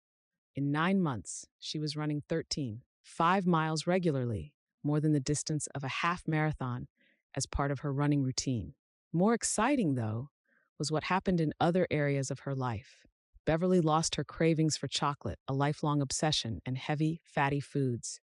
Gone. The increased energy she felt from the cardiovascular exercise and better eating choices helped her bring more enthusiasm to her work. Her sales performance doubled during the same period, which was great for me. As we saw in the previous chapter, the ripple effects of all this momentum raised her self-esteem, which made her more affectionate toward her husband. Their relationship became more passionate than it had been since college. Because she had renewed energy, her interaction with her children became more active and animated. She noticed she no longer had time to hang out with her Debbie Downer friends, who still gathered together after work for greasy appetizers and drinks. She made new healthy friends in a running club she joined, which led to a whole host of additional positive choices, behaviors, and habits. Following that first conversation in my office and Beverly's decision to find her why power and commit to a series of small steps, she lost more than 40 pounds, becoming a walking and running billboard for fit and empowered women. Today, Beverly runs full marathons. Your life is the product of your moment-to-moment choices. In our Success CD, May 2010, TV's Biggest Loser fitness trainer Jillian Michaels shared with me a powerful childhood story. When I was a kid, my mom would have these elaborate Easter egg hunts for me. I would run around the house, and when I would get close to a hidden egg, she'd say, "Oh, you're warm." You get closer to it, "Oh, you're on fire." And then you move away from the egg, and she'd go, "Oh, you're cold, you're freezing." I teach contestants that on a moment-to-moment basis, I need them to think about their happiness and their ultimate goal as being warm. How every choice and every decision they make in the moment is getting them closer to that ultimate goal. Since your outcomes are all a result of your moment-to-moment choices, you have incredible power to change your life by changing those choices. Step by step, day by day, your choices will shape your actions until they become habits, where practice makes them permanent. Losing is a habit, so is winning. Now let's work on permanently instilling winning habits into your life. Eliminate sabotaging habits and instill the needed positive habits, and you can take your life in any direction you desire, to the heights of your greatest imagination. Let me show you how. Chapter 3, Habits. A wise teacher was taking a stroll through the forest with a young pupil and stopped before a tiny tree. "Pull up that sapling," the teacher instructed his pupil, pointing to a sprout just coming up from the earth. The youngster pulled it up easily with his fingers. "Now pull up that one," said the teacher, indicating a more established sapling that had grown to about knee-high to the boy. With little effort, the lad yanked and the tree came up, roots and all. "And now, this one," said the teacher, nodding toward a more well-developed evergreen that was as tall as the young pupil. With great effort, throwing all his weight and strength into the task, using sticks and stone, he found to pry up the stubborn roots. The boy finally got the tree loose. "Now," the wise one said, "I'd like you to pull this one up." The young boy followed the teacher's gaze, which fell upon a mighty oak so tall the boy could scarcely see the top. Knowing the great struggle he'd just had pulling up the much smaller tree, he simply told his teacher, "I am sorry, but I can't." "My son, you have just demonstrated the power that habits will have over your life," the teacher exclaimed. "The older they are, the bigger they get, the deeper the roots grow, and the harder they are to uproot. Some get so big, with roots so deep, you might hesitate to even try. Creatures of habit, Aristotle wrote, we are what we repeatedly do." Merriam-Webster defines habit this way: an acquired mode of behavior that has become nearly or completely involuntary. There's a story about a man riding a horse, galloping quickly. It appears that he's going somewhere very important. A man standing along the roadside shouts, "Where are you going?" The rider replies, "I don't know. Ask the horse." This is the story of most people's lives. They're riding the horse of their habits, with no idea where they're headed. It's time to take control of the reins and move your life in the direction of where you really want to go. If you've been living on autopilot and allowing your habits to run you, I want you to understand why. And I want you to let yourself off the hook. After all, you're in good company. Psychological studies reveal that 95% of everything we feel, think, do, and achieve is a result of a learned habit. We're born with instincts, of course, but no habits at all. We develop them over time. Beginning in childhood, we learned a series of conditioned responses that led us to react automatically, as in without thinking, to most situations. In your day-to-day life, living automatically has its definite positives. If you had to consciously think about every step of each ordinary task, making breakfast, driving the kids to school, getting to work, and so on, your life would grind to a halt. You probably brush your teeth twice a day on autopilot. There's no big philosophical debate. You just do it. You strap on your seatbelt the minute your butt hits the seat. No second thoughts. Our habits and routines allow us to use minimal conscious energy for everyday tasks. They help keep us sane and enable us to handle most situations reasonably well. And because we don't have to think about the mundane, we can focus our mental energy on more creative and enriching thoughts.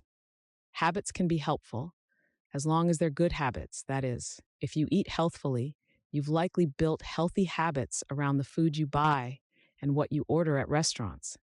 If you're fit, it's probably because you work out regularly. If you're successful in a sales job, it's probably because your habits of mental preparation and positive self talk enable you to stay optimistic in the face of rejection.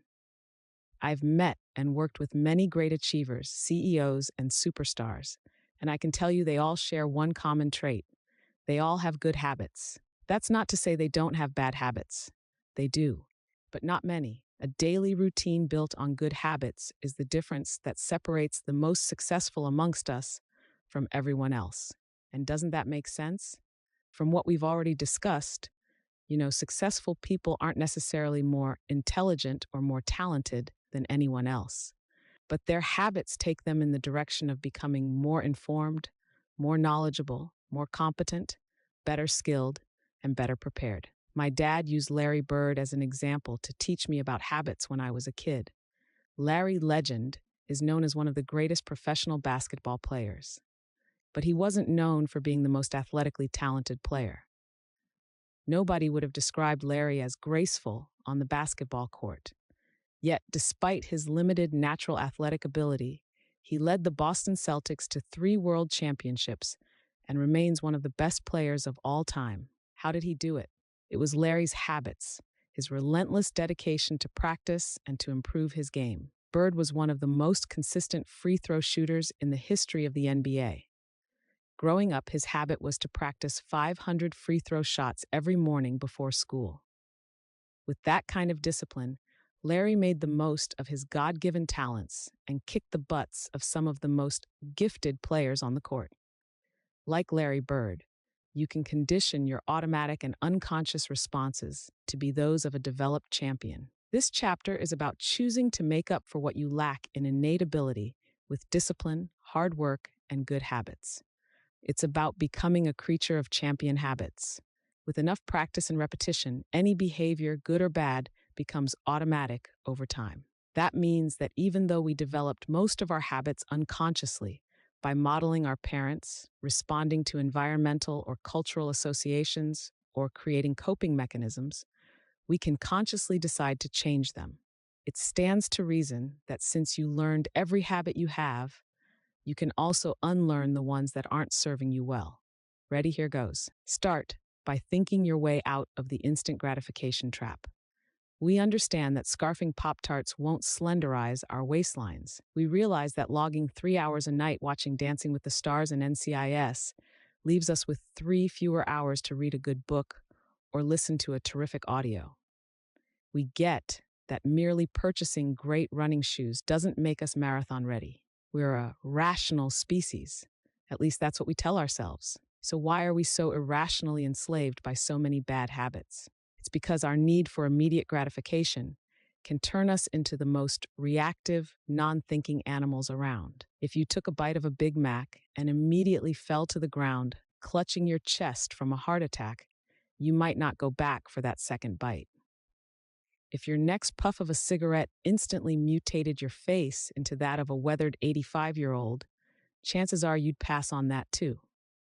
If you failed to make that 10th call today and were immediately fired and bankrupted, suddenly picking up the phone would be a no-brainer. And if that first forkful of cake instantly put 50 pounds on your frame, saying no thank you to dessert would be the true piece of cake. The problem is that the payoff or instant gratification derived from bad habits often far outweighs what's going on in your rational mind concerning long-term consequences. Indulging in our bad habits doesn't seem to have any negative effects at all in the moment. You don't have that heart attack, your face doesn't shrivel up, you're not standing in the unemployment line, and your thighs aren't thunderous. But that doesn't mean you haven't activated the compound effect. It's time to wake up and realize that the habits you indulge in could be compounding your life into repeated disaster. The slightest adjustments to your daily routines can dramatically alter the outcomes in your life. Again, I'm not talking about quantum leaps of change or a complete overhaul of your personality, character, and life. Super small, seemingly inconsequential adjustments can and will revolutionize everything. The best illustration I can give you to emphasize the power of small adjustments is that of a plane traveling from Los Angeles to New York City. If the nose of the plane is pointed only 1% off course, almost an invisible adjustment when the plane's sitting on the tarmac in Los Angeles, it will ultimately end up about 150 miles off course, arriving either upstate in Albany or in Dover, Delaware. Such is the case for your habits. A single poor habit, which doesn't look like much in the moment, can ultimately lead you miles off course from the direction of your goals and the life you desire. Most people drift through life without devoting much conscious energy to figuring out specifically what they want and what they need to do to take themselves there. I want to show you how to ignite your passion and help you aim your unstoppable creative power in the direction of your heart's dreams and desires. Uprooting bad habits that have grown into mighty oaks is going to be arduous and difficult. To see the process through will require something greater than even the most relentless determination. Willpower alone won't cut it. Finding your mojo, your why power. Assuming willpower is what you need to change your habits is akin to trying to keep a hungry grizzly bear out of your picnic basket by covering the it with a napkin. To fight the bear of your bad habits, you need something stronger. When you're having trouble doing the hard work of achieving your goals, it's common to believe you simply lack willpower. I disagree. It's not enough to choose to be successful. What's going to keep you consistent with the new positive choices you need to make? What's going to stop you from falling back into your mindless bad habits? What's going to be different this time versus the times you've tried and failed before? As soon as you get the slightest bit uncomfortable, you're going to be tempted to slide back into your old, comfortable routine. You've tried willpower before and it's failed you. You've set resolutions and you've let them go. You thought you were going to lose all that weight last time. You thought you'd make all those sales calls last year. Let's stop the insanity and do something different so you can get different and better results. Forget about willpower. It's time for why power. Your choices are only meaningful when you connect them to your desires and dreams. The wisest and most motivating choices are the ones aligned with that which you identify as your purpose, your core self, and your highest values. You've got to want something and know why you want it, or you'll end up giving up too easily. So what is your why? You've got to have a reason if you want to make significant improvements to your life. And to make you want to make the necessary changes, your why must be something that is fantastically motivating to you. You've got to want to get up and go for years. So what is it that moves you the most?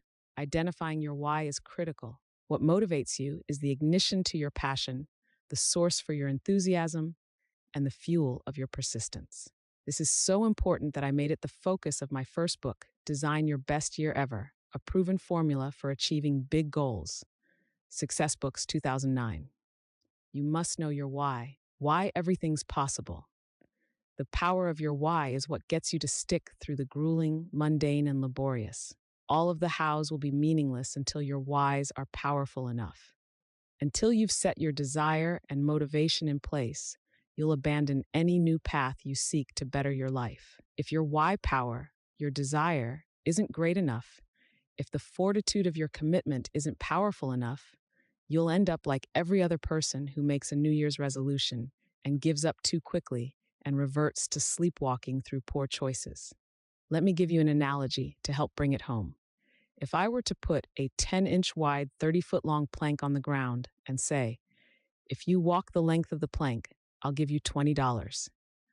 Would you do it? Of course, it's an easy $20. But what if I took that same plank and made a rooftop bridge between two 100-story buildings? That same $20 for walking the 30-foot plank no longer looks desirable or even possible, does it? You'd look at me and say, not on your life. See Figure 7. However, if your child was on the opposite building and that building was on fire, would you walk the length of the plank to save him? Without question and immediately, you'd do it, $20 or not. Why is it that the first time I asked you to cross that sky-high plank, you said no way, yet the second time you wouldn't hesitate. The risks and the dangers are the same. What changed? Your why changed, your reason for wanting to do it. You see, when the reason is big enough, you will be willing to perform almost anyhow. To truly ignite your creative potential and inner drive, you have to look beyond the motivation of monetary and material goals. It's not that those motivations are bad. In fact, they're great. I'm a connoisseur of nice things. But material stuff can't really recruit your heart, soul, and guts into the fight.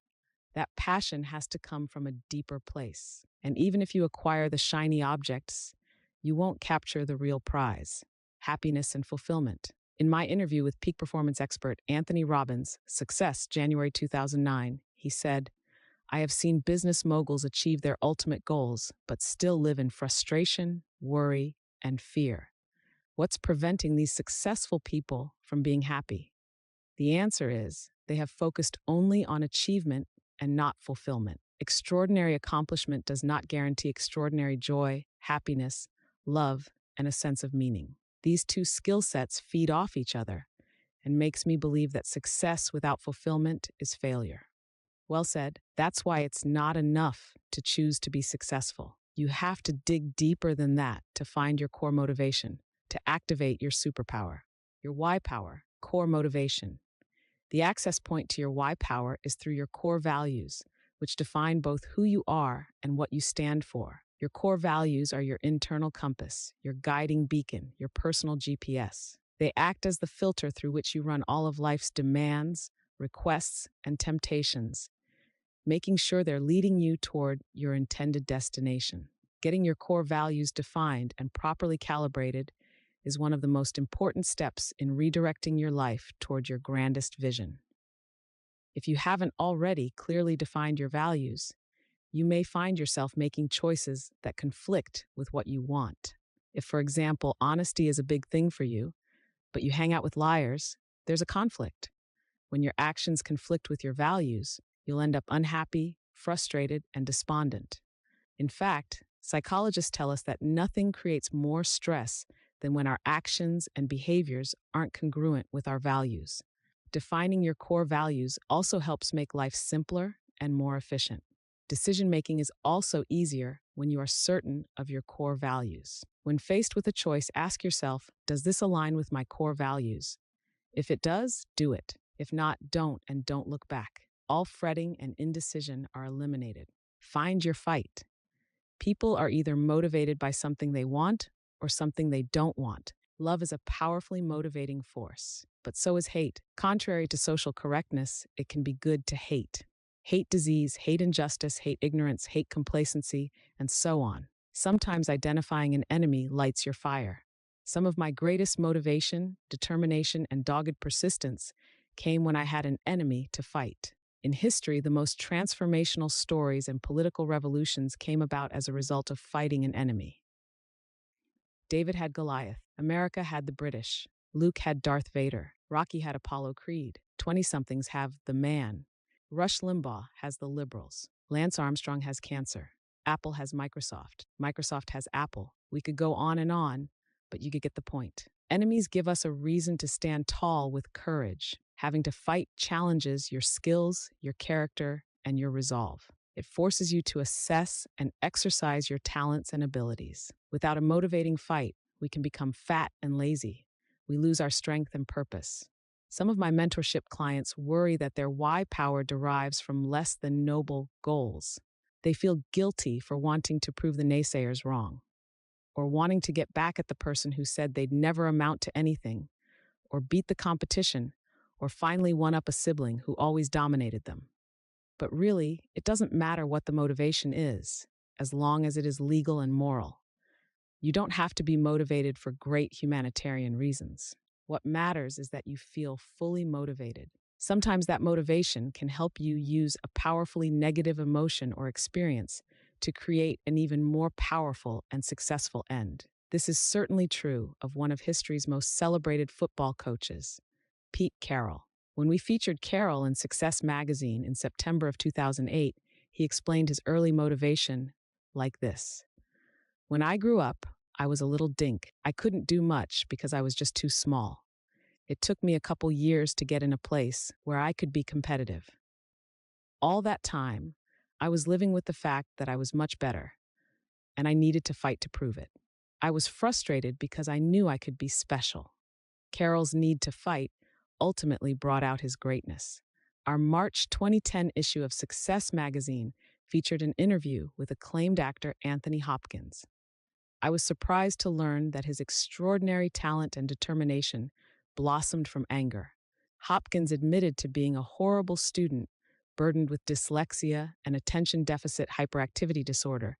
Before such diagnoses existed, he was shackled with the label problem child. I was a source of worry for my parents, Hopkins revealed. I had no apparent future because schooling and education were important, but I didn't seem to have the ability to grasp what was being taught to me.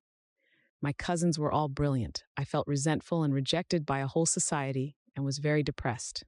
Hopkins harnessed his anger. At first, it propelled him to fight to achieve success outside of academics or athletics. He discovered he had a glimmer of talent in acting, so he used his anger toward the belittling labels he'd been given to fuel his commitment to the craft of acting. Today, Hopkins is considered one of the greatest actors alive. As a result of the fame and fortune he's acquired, Hopkins has been able to help countless people in the fight to recover from substance abuse, in addition to supporting important environmental work. Though, initially, it wasn't grounded in a noble cause, his fight was clearly worthwhile. We can all make powerful choices. We can all take back control by not blaming chance, fate, or anyone else for our outcomes. It's within our ability to cause everything to change. Rather than letting past hurtful experiences sap our energy and sabotage our success, we can use them to fuel positive, constructive change. Goals, as I mentioned before, the compound effect is always working, and it will always take you somewhere. The question is where? You can harness this relentless force and have it carry you to new heights. But you must know where you want to go. What goals, dreams, and destinations do you desire? When I attended the funeral of Paul J. Meyer, another mentor of mine, I was reminded of the richness and diversity of his life.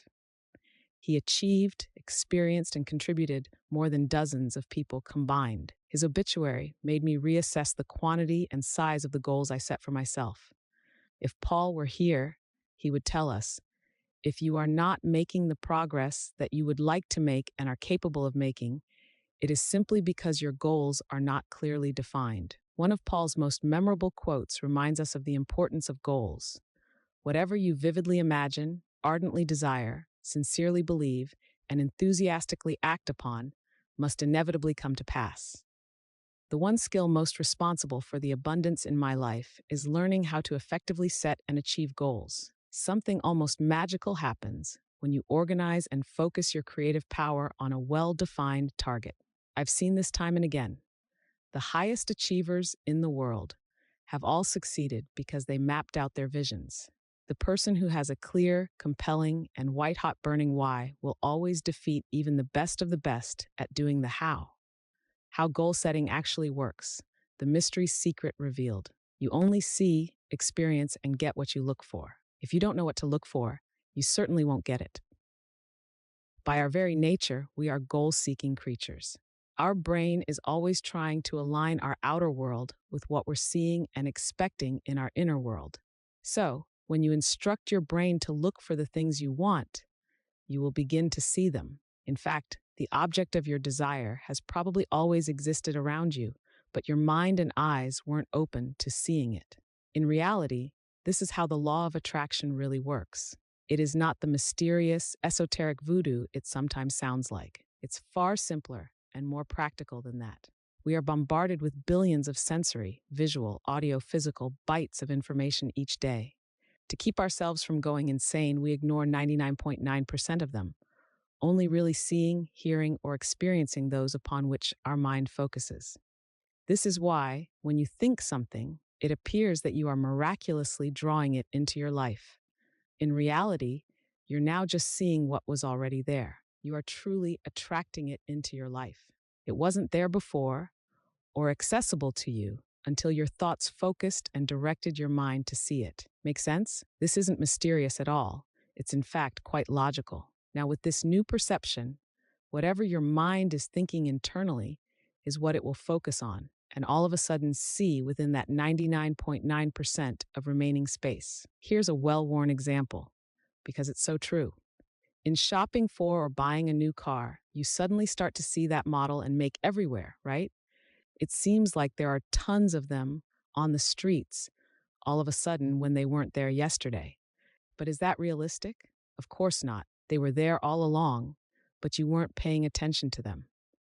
Thus, they didn't really exist to you until you gave them your attention. When you define your goals, you give your brain something new to look for and focus on. It's as if you're giving your mind a new set of eyes from which to see all the people, circumstances, conversations, resources, ideas, and creativity surrounding you. With this new perspective and inner itinerary, your mind proceeds to match up on the outside what you want most on the inside, your goal. It's that simple. The difference in how you experience the world and draw ideas, people, and opportunities into your life after you have clearly defined your goals is profound. In one of my interviews with Brian Tracy, he put it this way: top people have very clear goals. They know who they are and they know what they want. They write it down and they make plans for its accomplishment. Unsuccessful people carry their goals around in their head like marbles rattling around in a can, and we say a goal that is not in writing is merely a fantasy. And everybody has fantasies, but those fantasies are like bullets with no powder in the cartridge. People go through life shooting blanks without written goals. And that's the starting point. I suggest that you take some time today to make a list of your most important goals. I recommend considering goals in all aspects of your life, not just for your business or finances. Be wary of the high price of putting too much focus on any single aspect of your life, to the exclusion of everything else. Go for whole life success, balance in all the aspects of life that are important to you: business, finances, health and well-being, spirituality, family and relationships, and lifestyle. Who you have to become. When most people set out to achieve new goals, they ask, okay, I have my goal. Now what do I need to do to get it? It's not a bad question, but it's not the first question that needs to be addressed either. The question we should be asking ourselves is, who do I need to become? You probably know some people who seem to do all the right things, but still don't produce the results they want, right? Why not? One thing Jim Rohn taught me is if you want to have more, you have to become more. Success is not something you pursue. What you pursue will elude you. It can be like trying to chase butterflies. Success is something you attract by the person you become. When I understood that philosophy, wow, it revolutionized my life and personal growth. When I was single and ready to find my mate and get married, I made a long list of traits I desired in the perfect woman for me. I filled more than 40 pages of a journal, front and back, describing her in great detail. Her personality, character, key attributes, attitudes, and philosophies about life, even what kind of family she'd come from, including her culture and physical makeup, down to the texture of her hair. I wrote in depth what our life would be like and what we'd do together. If I had then asked, what do I have to do to find and get this girl? I might still be on that butterfly chase. Instead, I looked back at the list and considered whether or not I embodied those same attributes myself. Did I have the very qualities I was expecting in her? I asked myself, what kind of a man would a woman like this be looking for? Who do I need to become to be attractive to a woman of this substance? I filled 40 more pages describing all the attributes, qualities, behaviors, attitudes, and characteristics I needed to become myself. Then I went to work on becoming and achieving those qualities. Guess what? It worked. As if she were peeled off the pages of my journal and appeared in front of me, my wife, Georgia, is exactly what I described and asked for in almost eerie detail. The key was my getting clear on who I'd have to be to attract and keep a woman of her quality, and then doing the work to achieve that. Behave yourself. All right, let's map out your process for achieving the goals you've decided upon. This is the doing process, or in some cases, the stop doing process. What stands between you and your goal is your behavior. Do you need to stop doing anything so the compound effect isn't taking you into a downward spiral? Similarly, what do you need to start doing to change your trajectory so that it's headed in the most beneficial direction? In other words, what habits and behaviors do you need to subtract from and add to your life? Your life comes down to this formula: you choice plus behavior, habit, compounded equals goals, decision, action, repeated action, time. That's why it's imperative to figure out which behaviors are blocking the path that leads to your goal and which behaviors will help you accomplish your goal. You may think you've got a handle on all your bad habits, but I'd bet good money you're wrong. Again, that's why tracking is so effective. I mean, honestly, do you know how many hours of TV you really watch every day? How many hours do you spend tuned to news channels or keeping up with the goals and accomplishments of others on the sports or style networks? Do you know how many cans of soda you drink? Or how many hours you spend doing non-essential work on the computer, Facebook, reading online gossip, etc.?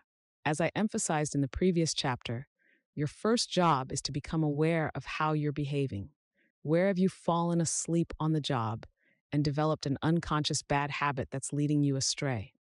Not long ago, a successful executive with whom I serve on a nonprofit board hired me to mentor him on improving his productivity. He was doing well, but knew he could optimize his time and output further with some coaching. I had him track his activities for a week, and I noticed something I see too often.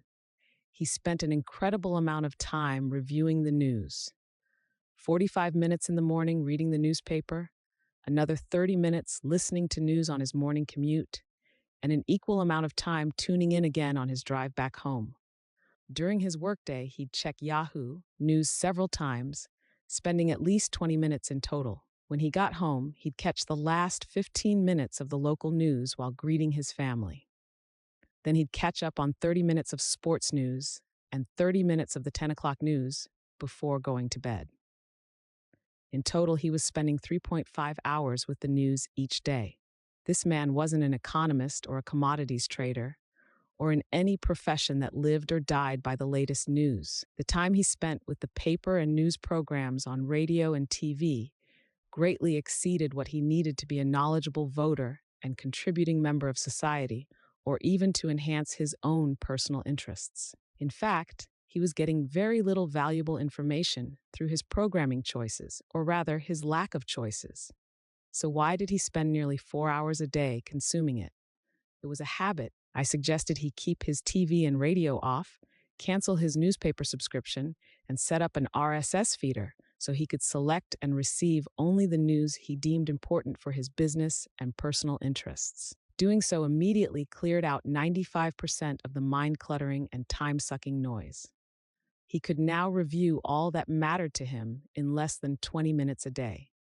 This left the 45 minutes in the morning, his commute time, and that hour in the evening for productive activities: exercise, listening to instructional and inspirational material, reading, planning, preparing, and spending quality time with his family.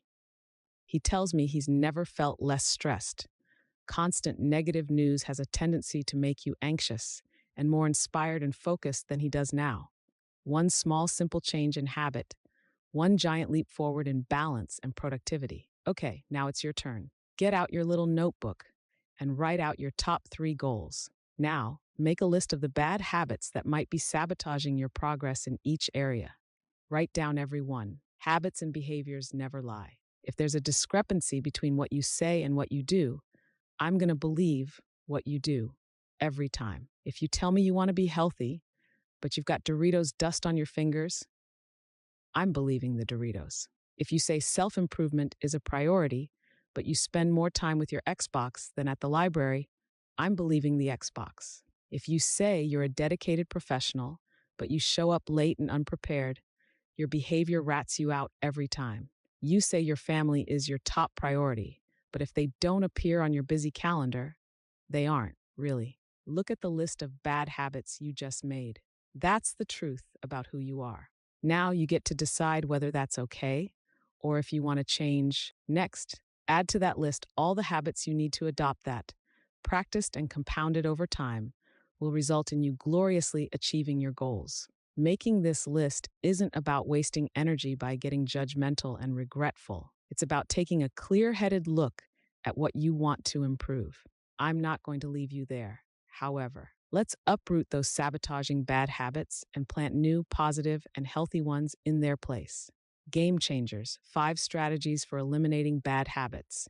Your habits are learned, therefore they can be unlearned. If you want to sail your life in a new direction, you have to first pick up the anchors of bad habits that have been weighing you down. The key is to make your why power so strong that it overwhelms your urges for instant gratification. And for that, you need a new game plan. The following are my all-time favorite game changers. 1. Identify your triggers. Look at your list of bad habits. For each one you've written down, identify what triggers it.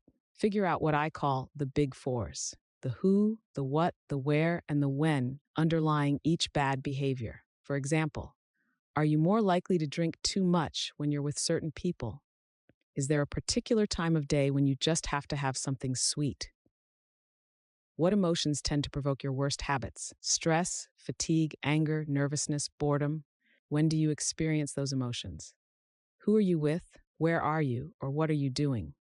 What situations prompt your bad habits to surface? Getting in your car, the time before performance reviews, visits with your in-laws, conferences, social settings, feeling physically insecure, deadlines? Take a closer look at your routines.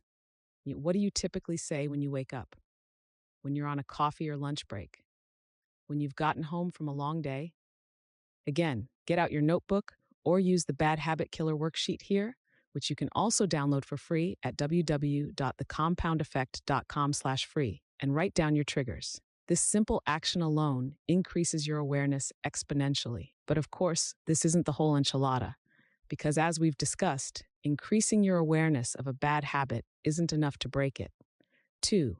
Clean house, get to scrubbing. And I mean this literally and figuratively. If you want to stop drinking alcohol, remove every drop of it from your house and your vacation house if you have one. Get rid of the glasses, any fancy utensils or doodads you use when you drink, and those decorative olives too. If you want to stop drinking coffee, heave the coffee maker and give that bag of gourmet grounds to a sleepy neighbor. If you're trying to curb your spending, take an evening and cancel every catalog or retail offer that flies in through your mailbox or your inbox, so you won't even need to muster the discipline to walk it from the front door to the recycle bin. If you want to eat more healthfully, clean your cupboards of all the crap, stop buying the junk food, and stop buying into the argument that it's not fair to deny the other people in your family junk food just because you don't want it in your life. Trust me, everyone in your family is better off without it. Don't bring it into the house, period. Get rid of whatever enables your bad habits. 3. Swap it. Look again at your list of bad habits. How can you alter them so that they're not as harmful? Can you replace them with healthier habits or drop kick them altogether? As in for good. Anyone who knows me knows that I love something sweet after a meal. If there is ice cream in the house, the something sweet turns into a triple scoop banana split with all the fixings, 1,255 calories. Instead, I replace that bad habit with 2 Hershey's Kisses, 50 calories. I'm still able to satisfy the sweet tooth without having to spend the extra hour on the treadmill just to get back to even. My sister-in-law started a habit of eating crunchy and salty junk food when she watched TV. She'd crunch through a whole bag of tortilla chips with little actual awareness. Then she realized that what she really enjoyed was the crunchy sensation in her mouth.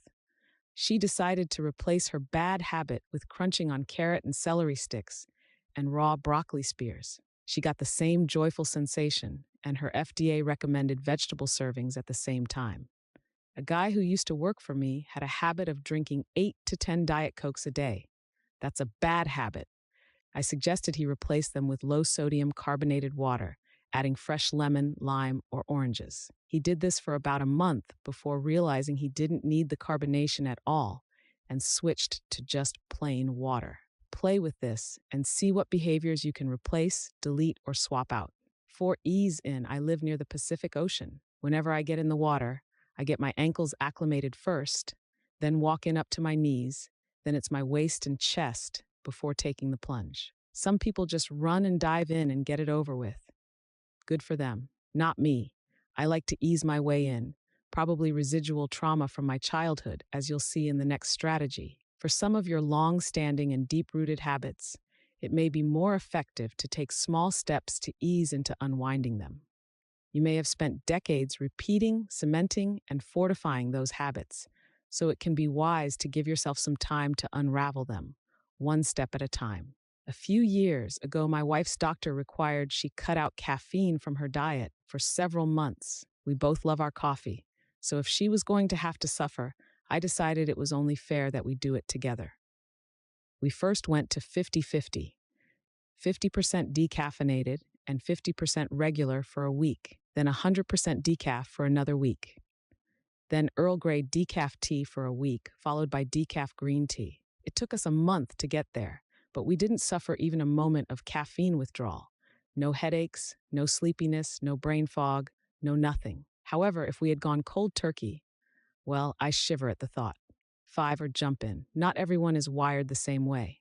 Some researchers have found that it can be paradoxically easier for people to make lifestyle changes if they change a great many bad habits at once. For example, pioneering cardiologist Dr. Dean Ornish found he could reverse people's advanced heart disease without medication or surgery with dramatic lifestyle changes. He discovered they often found it easier to say goodbye to almost all their bad habits at once.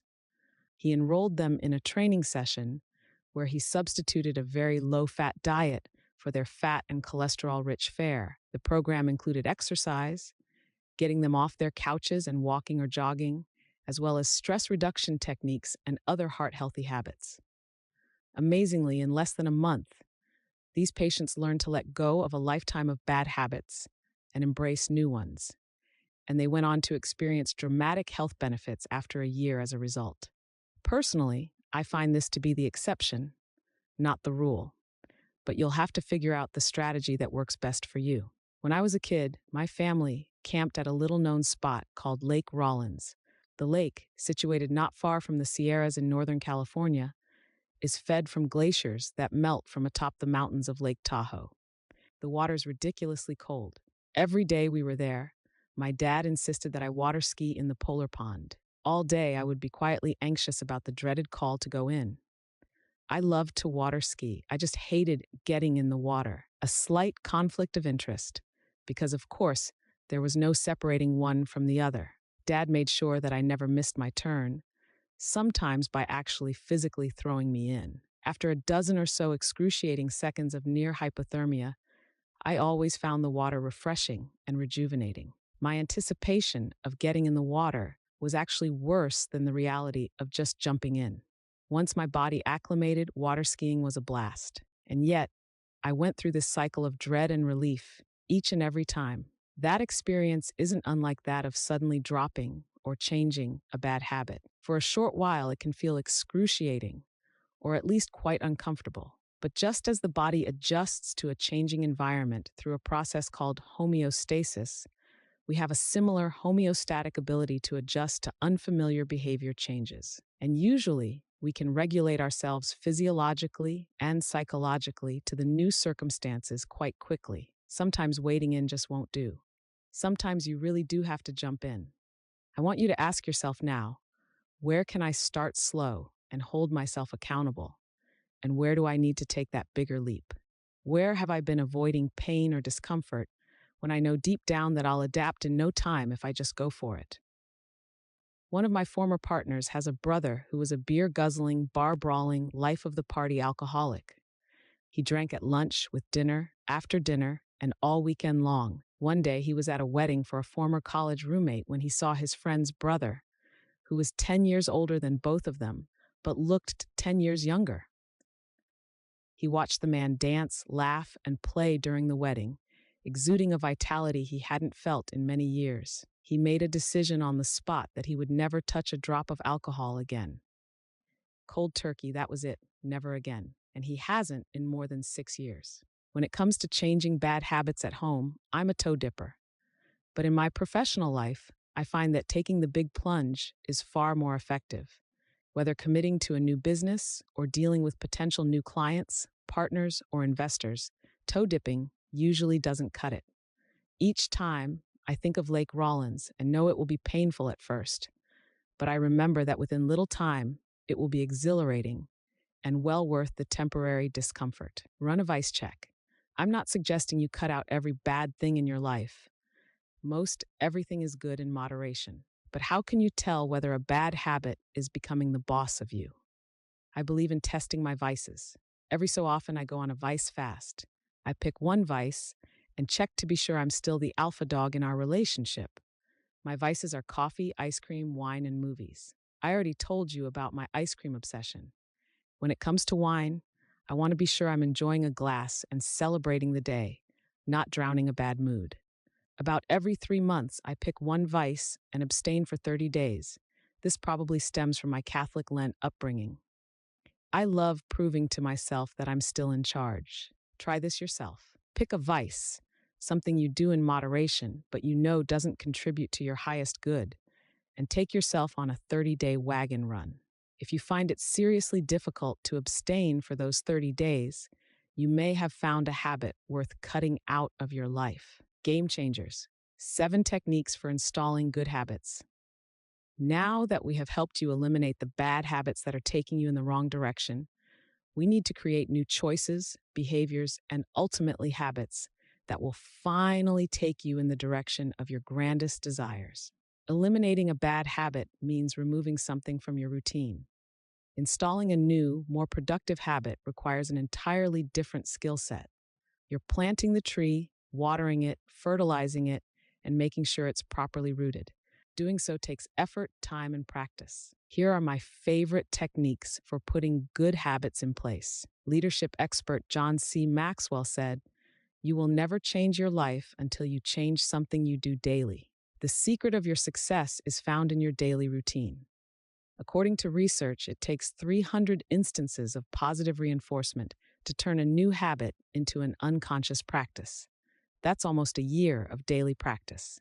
Fortunately, as we talked about earlier, we know we've got a much better chance of cementing a new habit into our lives after 3 weeks of diligent focus. That means that if we bring special attention to a new habit daily for the first 3 weeks, we have a far better chance of making it a lifelong practice. The truth is, you can change a habit in a second, or you can still be trying to break it after 10 long years. The first time you touched a hot stove, you instantly knew you'd never make that a habit. The shock and pain was so intense that it forever changed your awareness. You knew you'd be conscious for the rest of your life around hot stoves. The key is staying aware. If you really want to maintain a good habit, make sure you pay attention to it at least once a day, and you're far more likely to succeed. 1. Set yourself up to succeed. Any new habit has to work inside your life and lifestyle. If you join a gym that's 30 miles away, you won't go.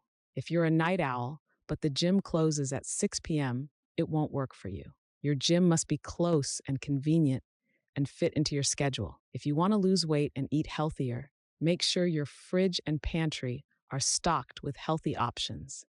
Want to make sure you don't binge on vending machine snacks when you get midday hunger pangs? Keep nuts and healthy snacks in your desk drawer. The easiest thing to grab when you're hungry is empty carbs. One strategy I use is to have protein on hand. I cook up a bunch of chicken on Sunday and package it and have it ready for the week. One of my most distracting and destructive habits is my email addiction. Seriously, this is no laughing matter. I can lose hours of focus every day with the massive amounts of email flooding my inbox if I'm not vigilant about staying organized and focused. To set up the discipline of my new habit of only checking email 3 times a day, I turned off all alarms, all automatic receive functions, and shut the program down when I'm not in one of those 3 windows of allocated time. I have to build the walls around that time vortex, lest I keep falling in all day. 2. Think addition, not subtraction. When I interviewed Montel Williams for Success, he told me about the strict diet he maintains because of the disease that afflicts him, multiple sclerosis. Montel has adopted something called the add-in principle, and I think it's a wildly effective tool for anyone with any goal. It's not so much what you attempt to take out of your diet, he explained to me. It's what you put in instead. This has become his analogy for life. Instead of thinking that he has to deprive himself or take something out of his diet, e.g., I can't eat a hamburger, chocolate, or dairy, he thinks about what he can have instead, e.g., today I'm going to have a salad and steamed vegetables and fresh figs. He fills his focus and his belly with what he can have, so he no longer has attention or hunger for what he can't. Instead of focusing on what he has to sacrifice, Montel thinks about what he gets to add in. The result is a lot more powerful. A friend of mine wanted to break his bad habit of wasting too much time watching TV. To help out, I asked him what he'd like to do with 3 hours of free time if he had it. He said he would play with his kids more. I also asked him to pick a hobby he'd always wanted to explore. His choice was photography. A total techie, he went out and got all this high-tech editing equipment, which he happily toted along on more family outings so he could take great photos of his kids. Then he'd spend hours in the evening editing and putting together slideshows and photo albums for the whole family to enjoy. They ended up spending time together, laughing, and remembering how much fun they'd had. Because he was so focused on his kids and photography, he no longer had the time nor the desire to sit around and watch TV at night. He realized he'd been zoning out on it because it was an easy mental escape from his workday. By replacing TV viewing with his new habit of playing games with his kids and working on his photography hobby, he discovered passions with far more power and far bigger payoffs. What can you choose to add in so you can enrich your life experience? 3. Go for a PDA, public display of accountability. Picture any public official taking the oath of office. I do solemnly swear. And then comes the speech on how she'll turn her campaign promises into boots-on-the-ground realities. Once she puts it out there on the public record, she knows that she'll be held responsible for any action that rolls back on her promises and praised for any progress toward her goals. Want to cement that new habit? Get Big Brother to watch you. It's never been easier with all the social media available. I heard about one woman who decided to get control of her finances by blogging about every penny she spends every day. She's got her family, friends, and plenty of colleagues following her spending habits. And as a result of the many eyes of scrutiny, she's become far more responsible and disciplined in her finances. I once helped a coworker quit smoking by telling everyone at the company, "Listen up, Zelda's decided to stop smoking. Isn't that great? She just smoked her last cigarette." I then placed a huge wall calendar on the outside of her cubicle. Every day she didn't smoke, Zelda got to draw a big fat red X on the calendar. Coworkers took notice and started to cheer her on, and the parade of big red X's started to fill up the chart, which took on a life of its own. Zelda didn't want to quit on that chart, quit on her coworkers, or quit on herself. But she did quit smoking. Tell your family. Tell your friends. Tell Facebook and Twitter. Get the word out that there's a new sheriff in town, and you're in charge. 4. Find a success buddy. There are few things as powerful as two people locked arm in arm marching toward the same goal. To up your chances of success, get a success buddy, someone who'll keep you accountable as you cement your new habit while you return the favor. I, for example, have what I call a peak performance partner. Every Friday at 11 a.m. sharp, we have a 30-minute call during which we trade our wins, losses, fixes, ahas, and solicit the needed feedback and hold each other accountable. You might seek out a success buddy for regular walks, runs, or dates at the gym, or to meet to discuss and trade personal development books. 5. Competition and camaraderie. There's nothing like a friendly contest to whet your competitive spirit and immerse yourself in a new habit with a bang. Dr. Mehmet Oz once told me in an interview, if people would just walk 1,000 more steps per day, they would change their lives. Video Plus, the parent company for Success, held a step competition using shoe pedometers to count steps. Employees organized into teams and competed to see which team could accumulate the most steps. It was amazing to me that people who didn't previously exercise for their own health or benefit suddenly started walking 4, 5, or 6 miles a day. At lunch, they walked in the parking lot. If they knew they had a conference call, suddenly They were out doing it on their cell phones while they walked. Because of the competition, they found ways to increase their activity. Everyone's steps were tracked, and the whole office could see who was slacking off and who was stepping up. People's step tallies increased every day. Yet as soon as the competition was over, I was fascinated to observe that the step count completely dropped off the cliff by more than 60% just 1 month after the competition. When the competition was reorganized again, the step count shot right back up. All it took was a little competition to keep people's engines revved, and they got a wonderful sense of community and shared experience and camaraderie in the bargain. What kind of friendly competition can you organize with your friends, colleagues, or teammates? How can you inject fun, rivalry, and a competitive spirit into your new habit? Celebrate. All work and no play make Jack a dull boy, and it's a recipe for backsliding. There should be a time to celebrate, to enjoy some of the fruits of your victories along the way. You can't go through this thing sacrificing yourself with no benefit. You've got to find little rewards to give yourself every month, every week, every day. Even something small to acknowledge that you've held yourself to a new behavior. Maybe time to yourself to take a walk, relax in the bath, or read something just for fun. For bigger milestones, book a massage or have dinner at your favorite restaurant. And promise yourself a nice big pot of gold when you reach the end of the rainbow. Change is hard. Yippee! There is a one thing that 99% of failures and successful folks have in common. They all hate doing the same things. The difference is successful people do them anyway. Change is hard. That's why people don't transform their bad habits and why so many people end up unhappy and unhealthy. What excites me about this reality, however, is that if change were easy and everyone were doing it, it would be much more difficult for you and me to stand out and become an extraordinary success. Ordinary is easy. Extraordinary is what will separate you from the crowd. Personally, I'm always happy when something is hard. Why? Because I know that most people won't do what it takes. Therefore, it will be easier for me to step in front of the pack and take the lead. I love what Dr. Martin Luther King Jr. said so eloquently. The ultimate measure of a man is not where he stands in moments of comfort and convenience, but where he stands at times of challenge. When you press on, despite difficulty, tedium, and hardship, that's when you earn your improvement and gain strides on the competition. If it's hard, awkward, or tedious, so be it. Just do it and keep doing it, and the magic of the compound effect will reward you handsomely. Be patient. When it comes to breaking old bad habits and starting new ones, remember to be patient with yourself.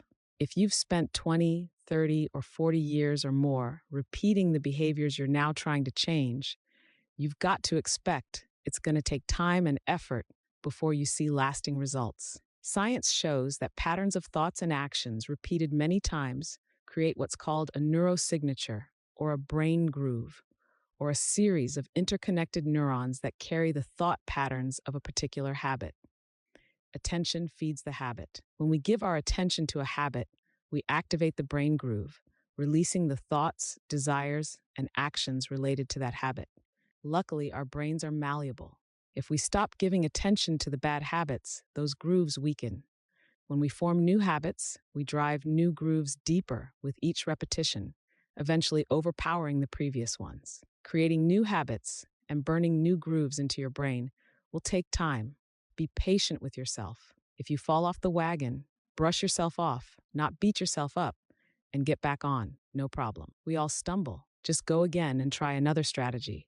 Reinforce your commitment and consistency. When you press on, you will receive huge payoffs. Speaking of payoffs, the next chapter is where we really start breaking away from the herd, where the multiplying effect really takes shape. With all the disciplined effort you've applied from the fundamentals of the first 3 chapters, here's where you get rewarded. Big time. Chapter 4, Momentum. I'd like to introduce you to a very good friend of mine.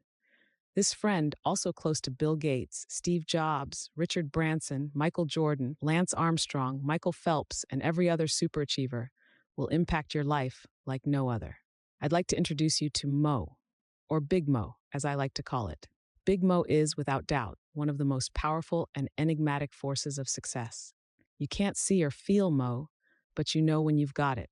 You can't count on Mo showing up to every occasion, but when it does, wow, Big Mo can catapult you into the stratosphere of success. And once you've got Mo on your side, there's almost no way anyone can catch you. I'm excited about this chapter. When you implement the ideas outlined ahead, your payoff will be 1,000 times or more what you paid for this book. Seriously, these ideas are big. Harnessing the power of Big Mo. If you remember your high school physics class, you do, don't you? You'll recall Newton's first law, also known as the law of inertia. Objects at rest tend to stay at rest unless acted on by an outside force. Objects in motion tend to stay in motion unless something stops their momentum. Put another way, couch potatoes tend to stay couch potatoes. Achievers, people who get into a successful rhythm, continue busting their butts and end up achieving more and more. It's not easy to build momentum, but once you do, look out. Do you remember playing on merry-go-rounds when you were a kid? A bunch of your friends piled on, weighing the thing down, and then chanted as you worked to get the thing moving. Getting started was slow going. The first step was always the hardest, getting it to move from a standstill. You had to push and pull, grimace and groan, and throw your body into the effort.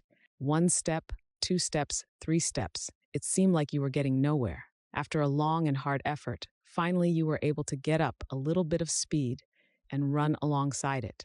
Even though you were moving and your friends were cheering louder to get the speed you really wanted, you had to keep running faster and faster, pulling it behind you as you ran with all your might. Finally, success. You jumped on and joined your friends in the joy of feeling the wind in your face and watching the outside world turn into a smear of colors. After a while, when the merry-go-round started to slow down, you'd hop off and run alongside for a minute to get the speed back up, or you could simply give it a couple good pushes and then hop back on. Once the merry-go-round was spinning at a good clip, momentum took over, making it easy to keep it going. Adopting any change is the same way. You get started by taking one small step, one action at a time. Progress is slow, but once a newly formed habit has kicked in, Big Mo joins the party. Your success and results compound rapidly. The same thing happens when a rocket ship launches. The space shuttle uses more fuel during the first few minutes of its flight than it does the rest of the entire trip. Why? Because it has to break free from the pull of gravity. Once it does, it can glide in orbit. The hard part? Getting off the ground. Your old ways and your old conditioning are just like the inertia of the merry-go-round, or the pull of gravity. Everything just wants to stay at rest. You'll need a lot of energy to break your inertia and get your new enterprise underway. But once you get momentum, you will be hard to stop, virtually unbeatable, even though you're now putting out considerably less effort while receiving greater results. Ever wonder why successful people tend to get more successful? The rich get richer, the happy get happier, the lucky get luckier. They've got Mo. When it rains, it pours. But momentum works on both sides of the equation. It can work for you or against you. Since the compound effect is always working, negative habits, when left unchecked, can build up steam and send you into a tailspin of unlucky circumstances and consequences. That's what our friend Brad from Chapter 1 experienced. He gained 33 pounds with a few small bad habits and experienced major job and marriage stress because of the negative momentum those habits generated. The law of inertia says objects at rest tend to stay at rest. That's the compound effect working against you. The more time you spend sitting on that couch watching 2.5 Men, the harder it will be for you to get up and get moving. So let's start right now. How do you get Big Mo to pay you a visit? You build up to it. You get into the groove, the zone, by doing the things we've covered so far. 1. Making new choices based on your goals and core values. 2. Putting those choices to work through new positive behaviors. 3. Repeating those healthy actions long enough to establish new habits. 4. Building routines and rhythms into your daily disciplines. Staying consistent over a long enough period of time. Then, bang! Big Mo kicks in your door, that's a good thing, and you're virtually unstoppable. Think about swimmer Michael Phelps, who won a legendary 8 gold medals at the 2008 Summer Olympics in Beijing. How did he do it? Working with his coach Bob Bowman, Phelps honed his talents over the course of 12 years. Together, they built routines and rhythms and developed a consistency of performance that prepared Phelps to catch momentum just at the right time, the Olympic Games. Phelps and Bowman's symbiotic relationship is legendary for its scope and ambition, and its utter predictability. Bowman required such consistency when it came to practice that one of Phelps's most vivid memories is when Bowman allowed him to finish a training session 15 minutes early so he could get ready for a middle school dance. That's one time in 12 years. No wonder Phelps was so unbeatable in the pool. Chances are you have an iPod. Ever think about the evolution that made it possible for that little gizmo to wind up in your pocket? Apple was around a long time before they launched the iPod. While Mac computers have always had an intensely loyal following, they still comprise a small fraction of the overall PC market. The iPod certainly wasn't the first MP3 player out there. Apple was actually late to the game. But they had something powerful going for them: the consistency of their efforts in maintaining customer loyalty, a steadfast commitment to high quality, innovative design, and ease of use. They made the MP3 player simple, cool, easy to use and play with, and promoted it through entertaining and inventive ad campaigns. It worked. It hit a nerve. But the iPod wasn't an overnight success. In 2001, the year Apple released the iPod, they went from 30% revenue growth the year previous to minus 33%. The following year, 2002, was also a negative revenue growth year at minus 2%. But 2003 saw a shift to a positive 18%. Growth came again in 2004, up to 33%, and in 2005 they caught Mo, and bang! Apple catapulted to 68% revenue growth and now holds more than 70% of the MP3 player market share. As you know, Big Mo has since helped them dominate the smartphone market with the iPhone and digital music distribution with iTunes. This momentum has also given them a resurgence of growth in their original market of personal computers. With Big Mo on their side, I wouldn't be surprised to see them expand into other markets. Google was a small, struggling search engine for a while. Today, it too owns more than 60% of its market. YouTube, the video sharing space created in February 2005, officially launched in November of that year. But it wasn't until they featured the Lazy Sunday digital short that originally aired on Saturday Night Live that people started going to YouTube in huge numbers to find it. That YouTube video clip went viral. It got more than 5 million views before NBC asked to have it taken down. Then there was no way to catch them. They had Mo. Today, YouTube owns more than 60% of the video market. Google caught up with YouTube's two young founders and paid them $1.65 billion to buy their Mo. Wow, what do Michael Phelps, Apple, Google, and YouTube have in common? They were doing the same things before and after they achieved momentum. Their habits, disciplines, routines, and consistency were the keys that unlocked momentum for each, and they became unstoppable when Big Mo showed up to their party. Routine power. Some of our best intentions fail because we don't have a system of execution. When it comes down to it, your new attitudes and behaviors must be incorporated into your monthly, weekly, and daily routines to affect any real positive change. A routine is something you do every day without fail, so that eventually, like brushing your teeth or putting on your seatbelt, you do it without conscious thought. Similar to our discussion in the habits section, if you look at anything you do that's successful, you'll see that you've probably developed a routine for it. These routines ease life's stresses by making our actions automatic and effective. To reach new goals and develop new habits, it's necessary to create new routines to support your objectives. The greater the challenge, the more rigorous our routines need to be. Ever wonder why military boot camp is so hard? Where relatively minor tasks like making the bed, shining your shoes, or standing at attention become over-the-top important? Building routines to prep soldiers for combat is the most effective way to elicit efficient, productive, and reliable performance under intense pressure. The seemingly simplistic routines built and developed during basic training are so exact that soft, fearful, slovenly teenagers are transformed into lean, confident, mission driven soldiers in only 8 to 12 weeks. Their routines are so well rehearsed that these young soldiers can instinctively act with precision in the middle of the chaos of combat. That intense level of training and practice prepares soldiers to carry out their duties, even under the threat of imminent death. Now, your days might not be as dangerous, but without the proper routines built into your schedule, the results of your life can be unruly and unnecessarily hard. Developing a routine of predictable, daily disciplines prepares you to be victorious on the battlefield of life. Golfer Jack Nicklaus was famous for his pre-shot routine. He was religious about the dance he would do before every shot, a series of routine mental and physical steps that got him fully focused and ready for the shot.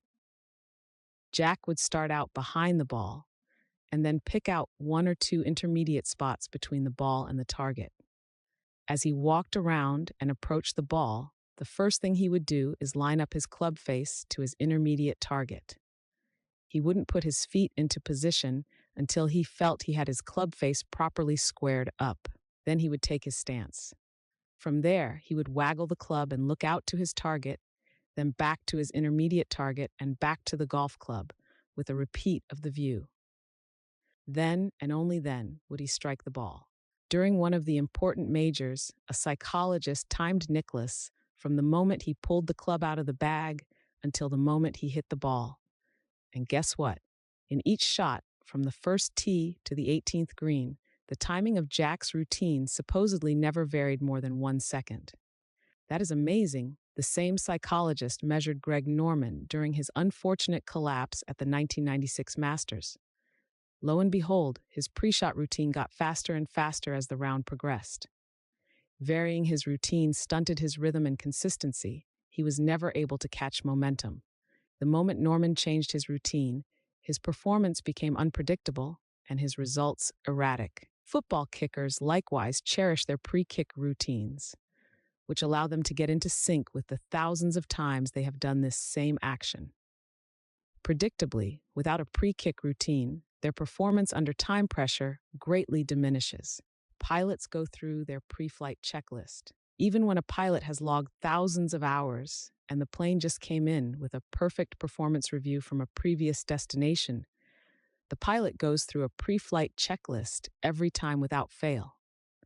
This not only prepares the plane, but more important, centers the pilot and prepares him for the upcoming performance. Of all the high achievers and business owners I've worked with, I've seen that, along with good habits, each has developed routines for accomplishing necessary daily disciplines. It's the only way any of us can predictably regulate our behavior. There simply isn't any way around it. A daily routine built on good habits and disciplines separates the most successful among us from everyone else. A routine is exceptionally powerful. To create profitable and effective routines, you must first decide what behaviors and habits you want to implement. Take a moment to review your goals from Chapter 3, as well as the behaviors you want to add and subtract. Now it's your turn to be Jack Nicklaus and figure out your best pre-shot routine.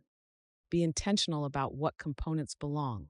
Once you establish, say, a morning routine, I want you to consider it cast in concrete until further notice. You get up, you do it, no argument. If someone or something interrupts you, start back at the beginning to anchor your foundation for the performance that follows. Bookend your days. The key to becoming world-class in your endeavors is to build your performance around world-class routines. It can be difficult, even futile, to predict or control what will show up in the middle of your workday, but you can almost always control how your day starts and ends. I have routines for both. I'll share aspects of each here to give you some ideas and to help you better understand the power and importance of building your new behaviors into disciplined routines. Starting with my goals in mind, I designed my behaviors and routines accordingly. Perhaps, in sharing some of what works for me, you'll identify strategies you'd like to try. Rise and shine. My morning routine is my Jack Nicklaus pre-shot preparation. It sets me up for the entire day. Because it happens every morning, it's locked in, and I don't have to think about it. My iPhone alarm goes off at 5 a.m. Confession, sometimes 5:30 a.m., and I hit the snooze button. Then I know I have 8 minutes. Why 8? I have no idea. Ask Steve Jobs. He programmed it. During those 8 minutes, I do three things. First, I think of all the things I'm grateful for. I know I need to attune my mind to abundance. The world looks, acts, and responds to you very differently when you start your day with a feeling and orientation of gratitude for that which you already have. Second, I do something that sounds a bit odd, but I send love to someone. The way to get love is to give it. And one thing I want more of is love. I give love by thinking of one person, anyone. It could be a friend, relative, coworker, or someone I just met in the supermarket. It doesn't matter. And then I send them love by imagining all that I wish and hope for them. Some would call this a blessing or a prayer. I call it a mental love letter. Third, I think about my number one goal and decide which three things I'm going to do on this day to move closer toward reaching it. For example, at the time of this writing, my number one goal is to deepen the love and intimacy in my marriage. Each morning, I plan three things I can do to make sure that my wife feels loved, respected, and beautiful. When I get up, I put on a pot of coffee, and while it's brewing, I do a series of stretches for about 10 minutes, something I picked up from Dr. Oz. If you've lifted weights your whole life, as I have, you get stiff. I realized that the only way I was going to incorporate more stretching into my life was to make it a routine. I had to figure out where in my schedule I could stick it in, and while the coffee's brewing is as good a time as any. Once I've stretched and poured my cup, I sit in my comfy leather recliner, set my iPhone for 30 minutes, no more, no less, and read something positive and instructional. When the alarm sounds, I take my most important project and work on it for an hour of completely focused and undistracted effort. Notice I haven't opened email yet. Then, every morning at 7 a.m., I have what I call my calibration appointment, a recurring appointment set in my calendar where I take 15 minutes to calibrate my day. This is where I brush over my top 3 1-year and 5-year goals, my key quarterly objectives, and my top goal for the week and month. Then, for the most important part of the calibration appointment, I review or set my top 3 MVPs, most valuable priorities for that day, asking myself, if I only did 3 things today, what are the actions that will produce the greatest results in moving me closer to my big goals? Then, and only then, do I open email and send out a flurry of tasks and delegations to get the rest of my team started on their day. I then quickly close down my email and go to work on my MVPs. The rest of the day can take a million different shapes, but as long as I go through my morning routine, a majority of the key disciplines I need to be practicing are taken care of, and I'm properly grounded and prepared to perform at a much higher level than if I started each day erratically, or worse, with a set of bad habits. Sweet dreams. In the evening, I like to cash out, something I learned from waiting tables in my youth. Before we could go home, we had to cash out, meaning turn in all our receipts, credit card slips, and cash. Everything had to add up, or there was big trouble. It's important to cash out your day's performance. Compared to your plan for the day, how did it go? What do you need to carry over to tomorrow's plan? What else needs to be added based on what showed up throughout the day? What's no longer important and needs to be scratched out? Additionally, I like to log into my journal any new ideas, ahas, or insights I picked up throughout the day. This is how I've collected more than 40 journals of incredible ideas, insights, and strategies. Finally, I like to read at least 10 pages of an inspirational book before going to sleep. I know the mind continues to process the last information consumed before bedtime, so I want to focus my attention on something constructive and helpful in making progress with my goals and ambitions. That's it. All hell can break loose throughout the day, but because I control the bookends, I know I'm always going to start and finish strong. Shake it up. Every so often, I like to interrupt my routines. Otherwise, life gets stale and I plateau. An easy example is working out with weights. When I work out the same way at the same time, doing the same repetitive movements week after week, my body stops showing compounded results. I get bored, lose my passion, and Big Mo is a no-show. That's why it's important to mix it up, challenge yourself in new ways, and freshen up your experience. Right now, I'm working on adding more adventure into my life.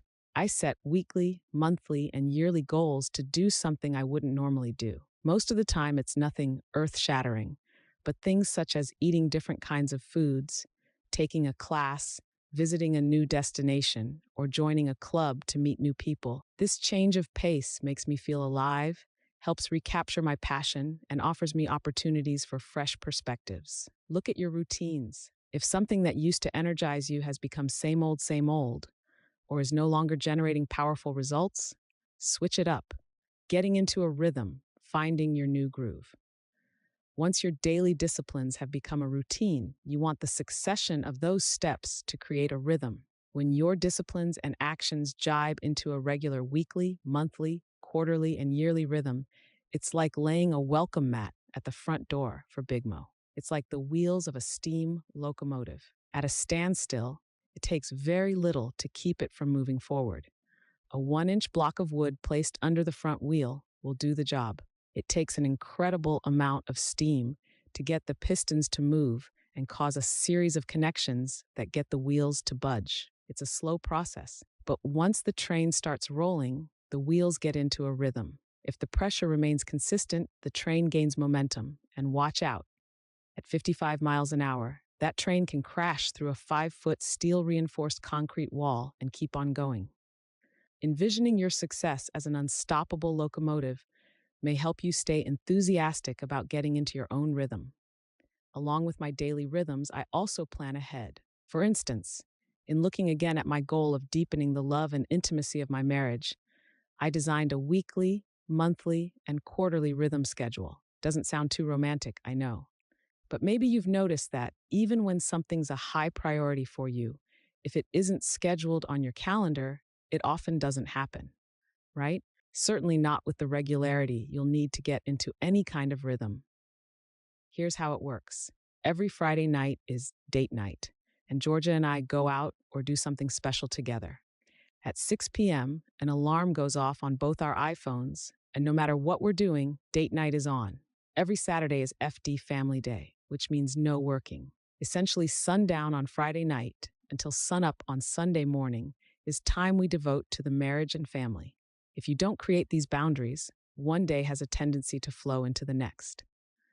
Unfortunately, the people who get shoved aside are often the most important. Every Sunday night, also at 6 p.m., we have our RR relationship review. This is a practice I picked up from relationship experts Linda and Richard Eyre during an interview I did with them for our October 2009 Success audio series. During this time, we discussed the previous week's wins, losses, as well as the adjustments we need to make in our relationship. We start the conversation by telling each other a few things we have appreciated about the other during the previous week. It's helpful to start with the good stuff. Then, using an idea I picked up from my interview with Jack Canfield, we ask each other, on a scale of 1 to 10, 10 being the best, how would you rate our relationship this week? This gets the discussion of wins and losses flowing. Oh boy. Then we discuss the adjustments that need to be made through this follow-up question. What would it take to make your experience a 10?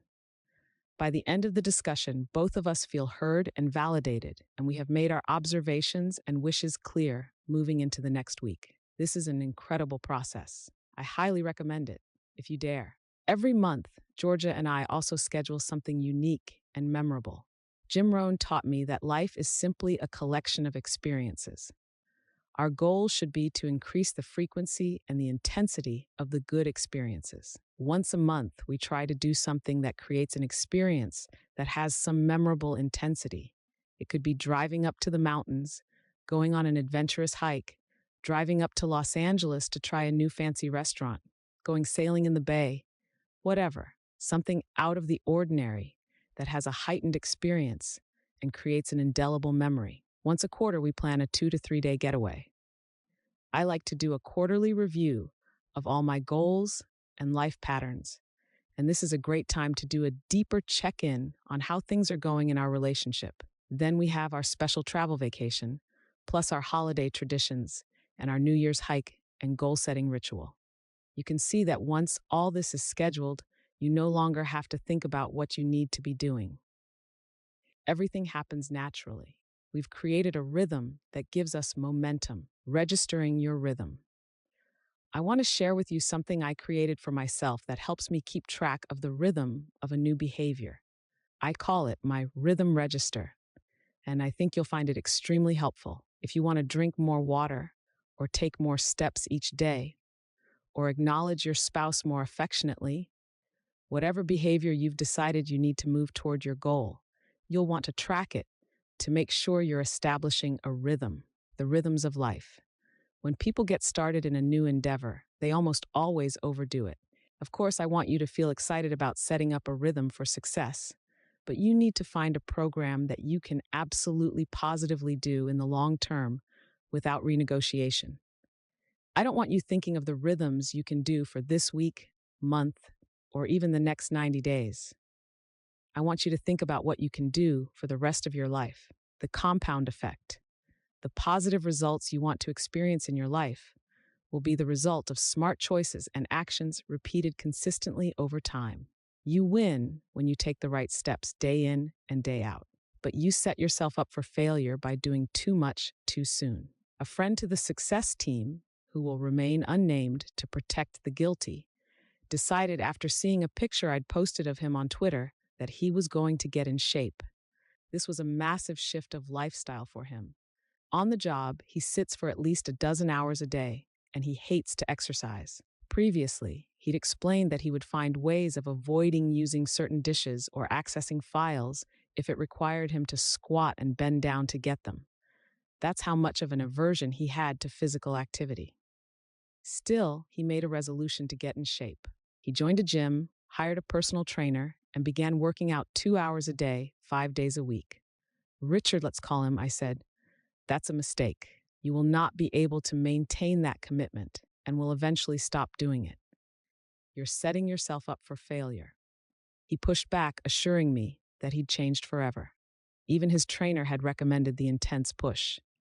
I'm committed, he said. I want to be able to see my abs. Richard, what's your real goal? I asked him. I knew he wasn't gunning to be on the cover of Men's Fitness. I want to be trim. I want to be healthy, he told me. Why? I asked. I want vitality. I want to be here long enough to see my kids have kids, he replied. These were his real, meaningful motivations. Richard wanted to be in it for the long haul. That meant he was signing on not for bikini season, but a long-term commitment to fitness. Okay, I said, you've convinced me, but you're overdoing it. You're going to get 2 or 3 months down the road, and you're going to say, I don't have 2 hours to work out, so I guess I can't do it today. That's going to happen to you over and over again. Working out 5 days a week will turn into 2 or 3, and you'll get discouraged. Soon it will be over. I know you're really fired up right now, so let's do this. Do your 2 hours a day, 5 days a week for now. Takes a lot of steam to get the wheels to budge from the inertia, but don't do it longer than 60 or 90 days. Then I want you to scale it down to an hour or an hour and 15. You can still do your 5 days a week, but I would probably encourage you to go 4. Do that another 60 to 90 days. Then I want you to consider an hour a day for a minimum of 3 days a week. 4, if you're feeling extra spry. That's the program I want you to work toward, because if you don't get into something you can maintain, you won't do it at all. As Colum, I said, that's a mistake. You will not be able to maintain that commitment and will eventually stop doing it. You're setting yourself up for failure. He pushed back, assuring me that he'd changed forever. Even his trainer had recommended the intense push. I'm committed, he said. I want to be able to see my abs. Richard, what's your real goal? I asked him. I knew he wasn't gunning to be on the cover of Men's Fitness. I want to be trim. I want to be healthy, he told me. Why? I asked.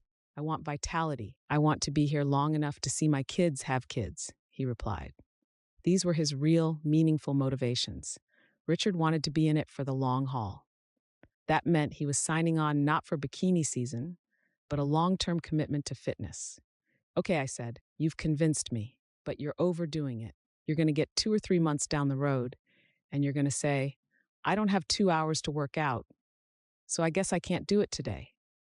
That's going to happen to you over and over again. Working out 5 days a week will turn into 2 or 3, and you'll get discouraged. Soon it will be over. I know you're really fired up right now, so let's do this. Do your 2 hours a day, 5 days a week. For now, takes a lot of steam to get the wheels to budge from the inertia, but don't do it longer than 60 or 90 days. Then I want you to scale it down to an hour or an hour and 15. You can still do your 5 days a week, but I would probably encourage you to go 4. Do that another 60 to 90 days. Then I want you to consider an hour a day for a minimum of 3 days a week. 4 if you're feeling extra spry. That's the program I want you to work toward, because if you don't get into something you can maintain, you won't do it at all. I said, that's a mistake. You will not be able to maintain that commitment and will eventually stop doing it. You're setting yourself up for failure. He pushed back, assuring me that he'd changed forever. Even his trainer had recommended the intense push. I'm committed, he said. I want to be able to see my abs. Richard, what's your real goal? I asked him. I knew he wasn't gunning to be on the cover of Men's Fitness. I want to be trim. I want to be healthy, he told me. Why? I asked. I want vitality. I want to be here long enough to see my kids have kids, he replied. These were his real, meaningful motivations. Richard wanted to be in it for the long haul. That meant he was signing on not for bikini season, but a long-term commitment to fitness. Okay, I said, you've convinced me, but you're overdoing it. You're going to get 2 or 3 months down the road, and you're going to say, I don't have 2 hours to work out, so I guess I can't do it today. That's going to happen to you over and over again. Working out 5 days a week will turn into 2 or 3, and you'll get discouraged. Soon it will be over. I know you're really fired up right now, so let's do this. Do your 2 hours a day, 5 days a week. For now, it takes a lot of steam to get the wheels to budge from the inertia, but don't do it longer than 60 or 90 days. Then I want you to scale it down to an hour or an hour and 15. You can still do your 5 days a week, but I would probably encourage you to go 4. Do that another 60 to 90 days. Then I want you to consider an hour a day for a minimum of 3 days a week. 4 if you're feeling extra spry. That's the program I want you to work toward, because if you don't get into something you can maintain, you won't do it at all. Let's call him, I said, that's a mistake. You will not be able to maintain that commitment and will eventually stop doing it. You're setting yourself up for failure. He pushed back, assuring me that he'd changed forever. Even his trainer had recommended the intense push. I'm committed, he said. I want to be able to see my abs. Richard, what's your real goal? I asked him. I knew he wasn't gunning to be on the cover of Men's Fitness. I want to be trim. I want to be healthy, he told me. Why? I asked. I want vitality. I want to be here long enough to see my kids have kids, he replied. These were his real, meaningful motivations. Richard wanted to be in it for the long haul. That meant he was signing on not for bikini season, but a long-term commitment to fitness. Okay, I said, you've convinced me, but you're overdoing it. You're going to get 2 or 3 months down the road, and you're going to say, I don't have 2 hours to work out, so I guess I can't do it today. That's going to happen to you over and over again. Working out 5 days a week will turn into 2 or 3, and you'll get discouraged. Soon it will be over. I know you're really fired up right now. So let's do this. Do your 2 hours a day, 5 days a week. For now, it takes a lot of steam to get the wheels to budge from the inertia, but don't do it longer than 60 or 90 days. Then I want you to scale it down to an hour or an hour and 15. You can still do your 5 days a week, but I would probably encourage you to go 4. Do that another 60 to 90 days. Then I want you to consider an hour a day for a minimum of 3 days a week. 4 if you're feeling extra spry. That's the program I want you to work toward, because if you don't get it into something you can maintain, you won't do it at all. Let's call him. I said, that's a mistake. You will not be able to maintain that commitment and will eventually stop doing it.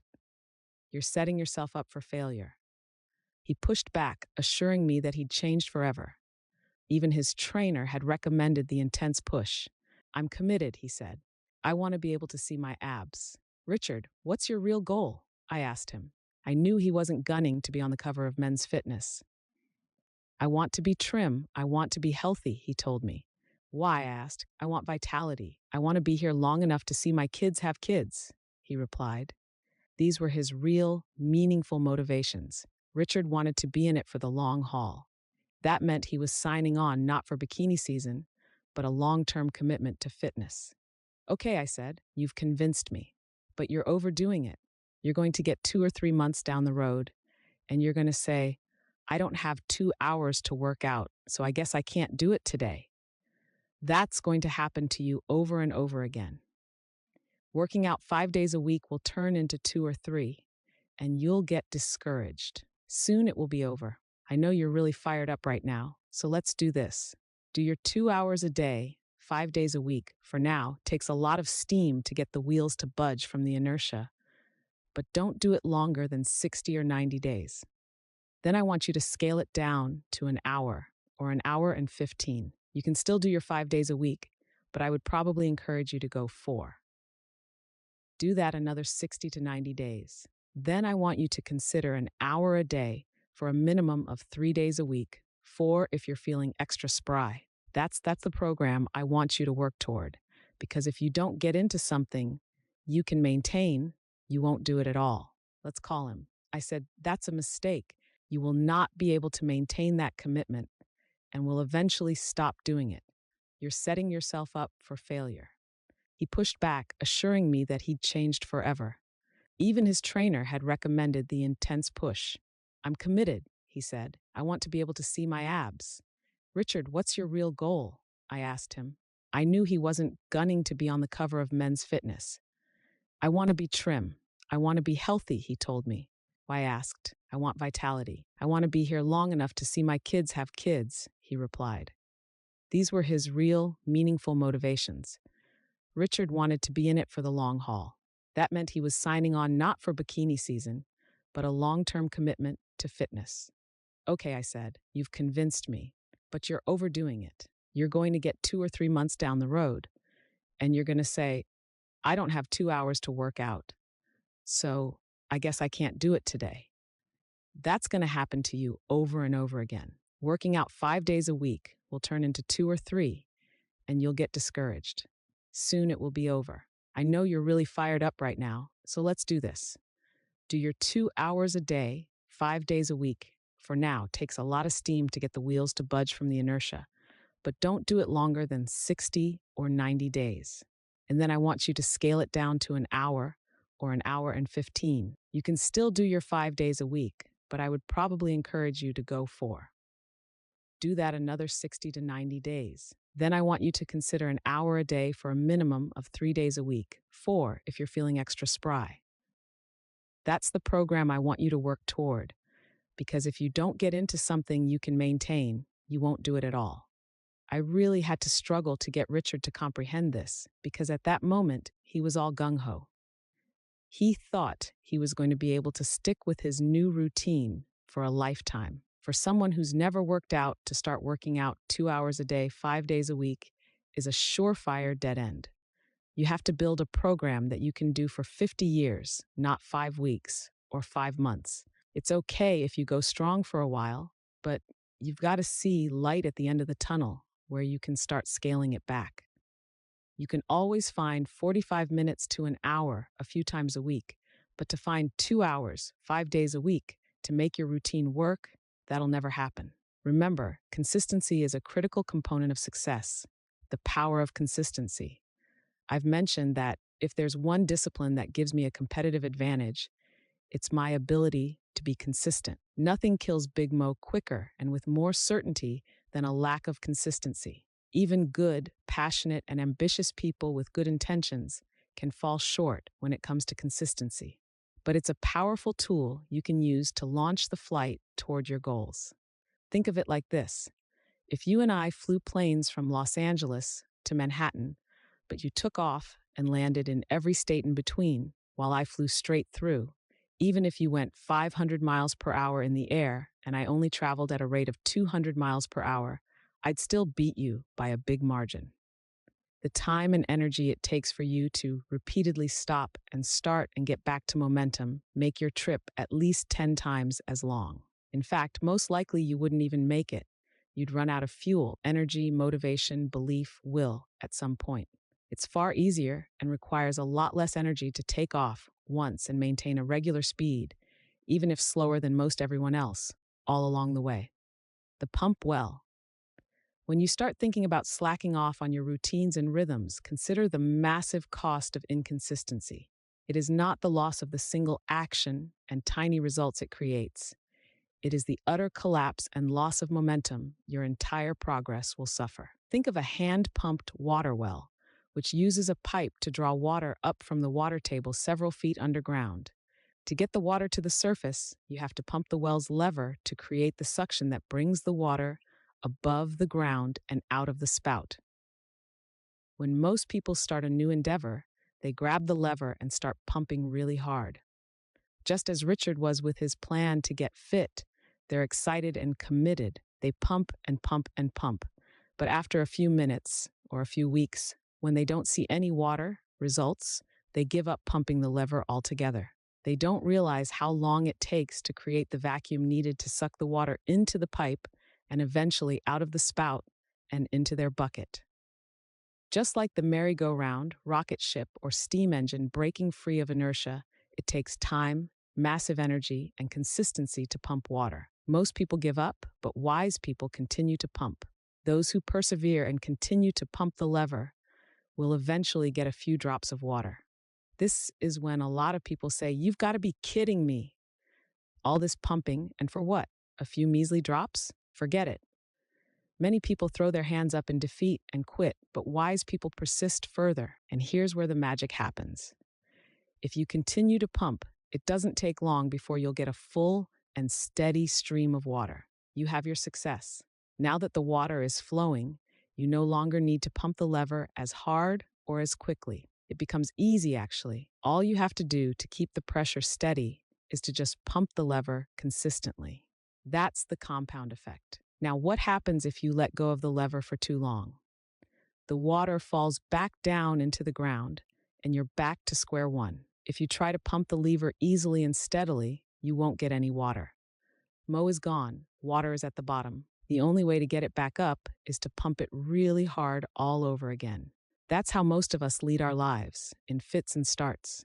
We get a new business venture going, and then cut out on vacation. We start up a routine of making 10 prospecting calls a day, strike a little gold, and then shift into neutral. We get hopped up about our new date night routine with our spouse, but in a few weeks, it's back to Netflix and microwave popcorn on the couch Friday nights. I see people buy a new book, sign up for a new program or seminar, and go like crazy for a couple of weeks or months. Then they stop and end up right back where they started. Sound familiar? Miss only a couple weeks of anything. Workouts at the gym, affectionate gestures toward your spouse, or the phone calls that are part of your prospecting routine. And you don't just lose the results those 2 weeks would have produced. If that's all you lost, which is what most people assume, not much damage would be done. But by slacking off for even a short time, you killed Mo. It's dead, and that's a tragedy. Winning the race is all about pace. Be the tortoise, the person who, given enough time, will beat virtually anybody in any competition as a result of positive habits and behaviors applied consistently. That'll put the mojo in your momentum. And keep it there. Making the right choice, holding to right behaviors, practicing perfect habits, staying consistent, and keeping your momentum is easier said than done, especially in the dynamic, constantly changing, and always challenging world we share with billions of other people. In the next chapter, I will discuss the many influences that, mostly unknowingly, can help or hinder your ability to succeed. These influences are pervasive, persuasive, and constant. Learn how to use them, or you might end up losing because of them. Chapter 5, Influences. Hopefully by now you understand exactly how important your choices are. Even those that seem insignificant, when compounded, can make an extreme impact on your life. We've also discussed the fact that you are 100% responsible for your life. You alone are responsible for the choices you make and the actions you take.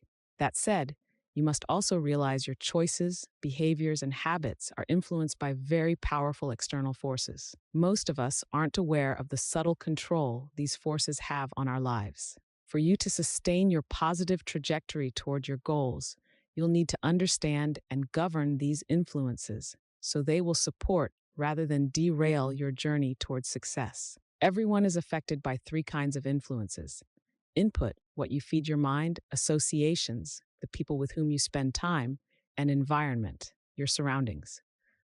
Input, garbage in, garbage out.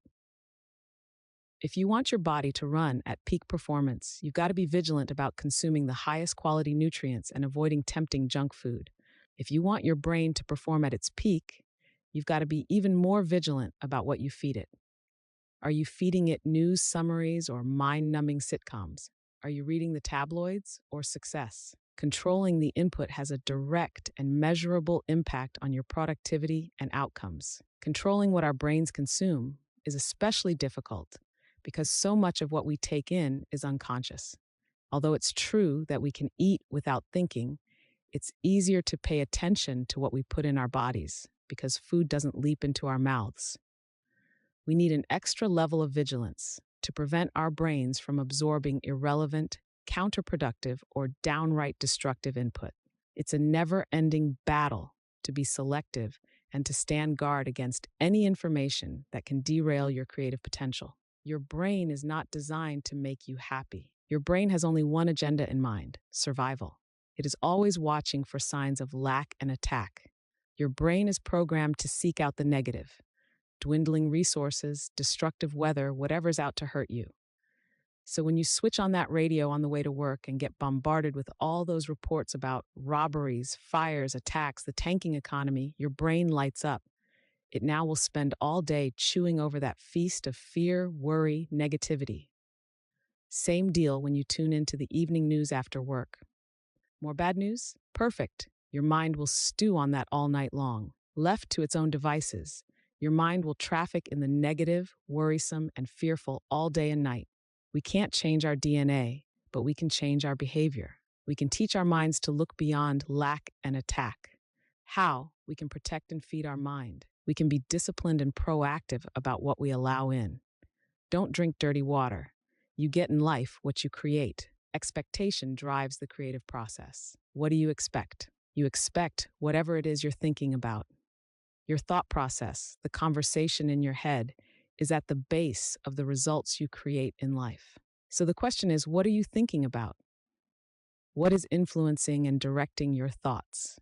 The answer: whatever you're allowing yourself to hear and see. This is the input you are feeding your brain, period. See Figure 12. Your mind is like an empty glass. It'll hold anything you put into it. You put in sensational news, salacious headlines, talk show rants, and you're pouring dirty water into your glass. If you've got dark, dismal, worrisome water in your glass, everything you create will be filtered through that muddy mess, because that's what you'll be thinking about. Garbage in, garbage out. All that drive time radio yak about murders, conspiracy, deaths, economy, and political battles drives your thinking process, which drives your expectations, which drives your creative output. That is bad news. But just like a dirty glass, if you flush it with clean, clear water under the faucet long enough, eventually you'll end up with a glass of pure, clear water. What is that clear water? Positive, inspirational, and supportive input and ideas. Stories of aspiration. People who, despite challenges, are overcoming obstacles and achieving great things. Strategies of success, prosperity, health, love, and joy. Ideas to create more abundance, to grow, expand, and become more. Examples and stories of what's good, right, and possible in the world. That's why we work so hard at Success Magazine. We want to provide you with those examples, those stories, and the key takeaways you can use to improve your view of the world, yourself, and the results you create. That's also why I read something inspirational and instructional for 30 minutes in the morning and evening, and have personal development CDs playing in my car. I'm flushing my glass and feeding my mind. Does this give me an edge over the guy who gets up and first thing reads the newspaper, listens to news radio on his commute to and from work, and watches the evening news before going to bed? You bet it does, and it can for you too. Step 1. Stand guard. Unless you decide to hole up in a cave or on a desert island, you're going to get dirty water in your glass. It's going to be on billboards, on CNN while you're walking through the airport, on the screaming tabloid headlines at the checkout when you're buying groceries, etc. Even your friends, family members, and your own negative mental tapes can flood dirty water into your glass. But that doesn't mean you can't take steps to limit your exposure to all that grime.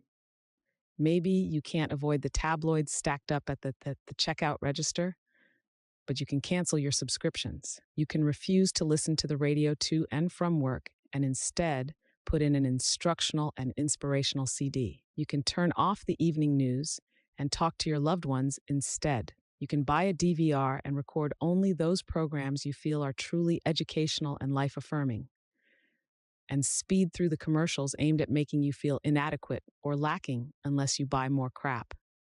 I didn't really grow up with TV. I remember watching Solid Gold and the A-Team, remember them? But television wasn't a big part of our family life. I managed somehow to thrive without it, and that's given me a clearer perspective when I watch an occasional program now. Sure, I'll laugh along with the sitcom, but afterward, I feel the same as if I ate fast food, bloated and malnourished. And I can't get over how commercials prey on our psychology, our fears, pains, needs, and weaknesses. If I walk through life thinking that I'm not enough, just as I am, that I need to buy this, that, and the other thing to be okay, how can I expect to create amazing results? It's estimated that Americans 12 and older spend 1,704 hours watching TV per year. That averages out to 4.7 hours per day. We're spending almost 30% of our waking hours watching TV.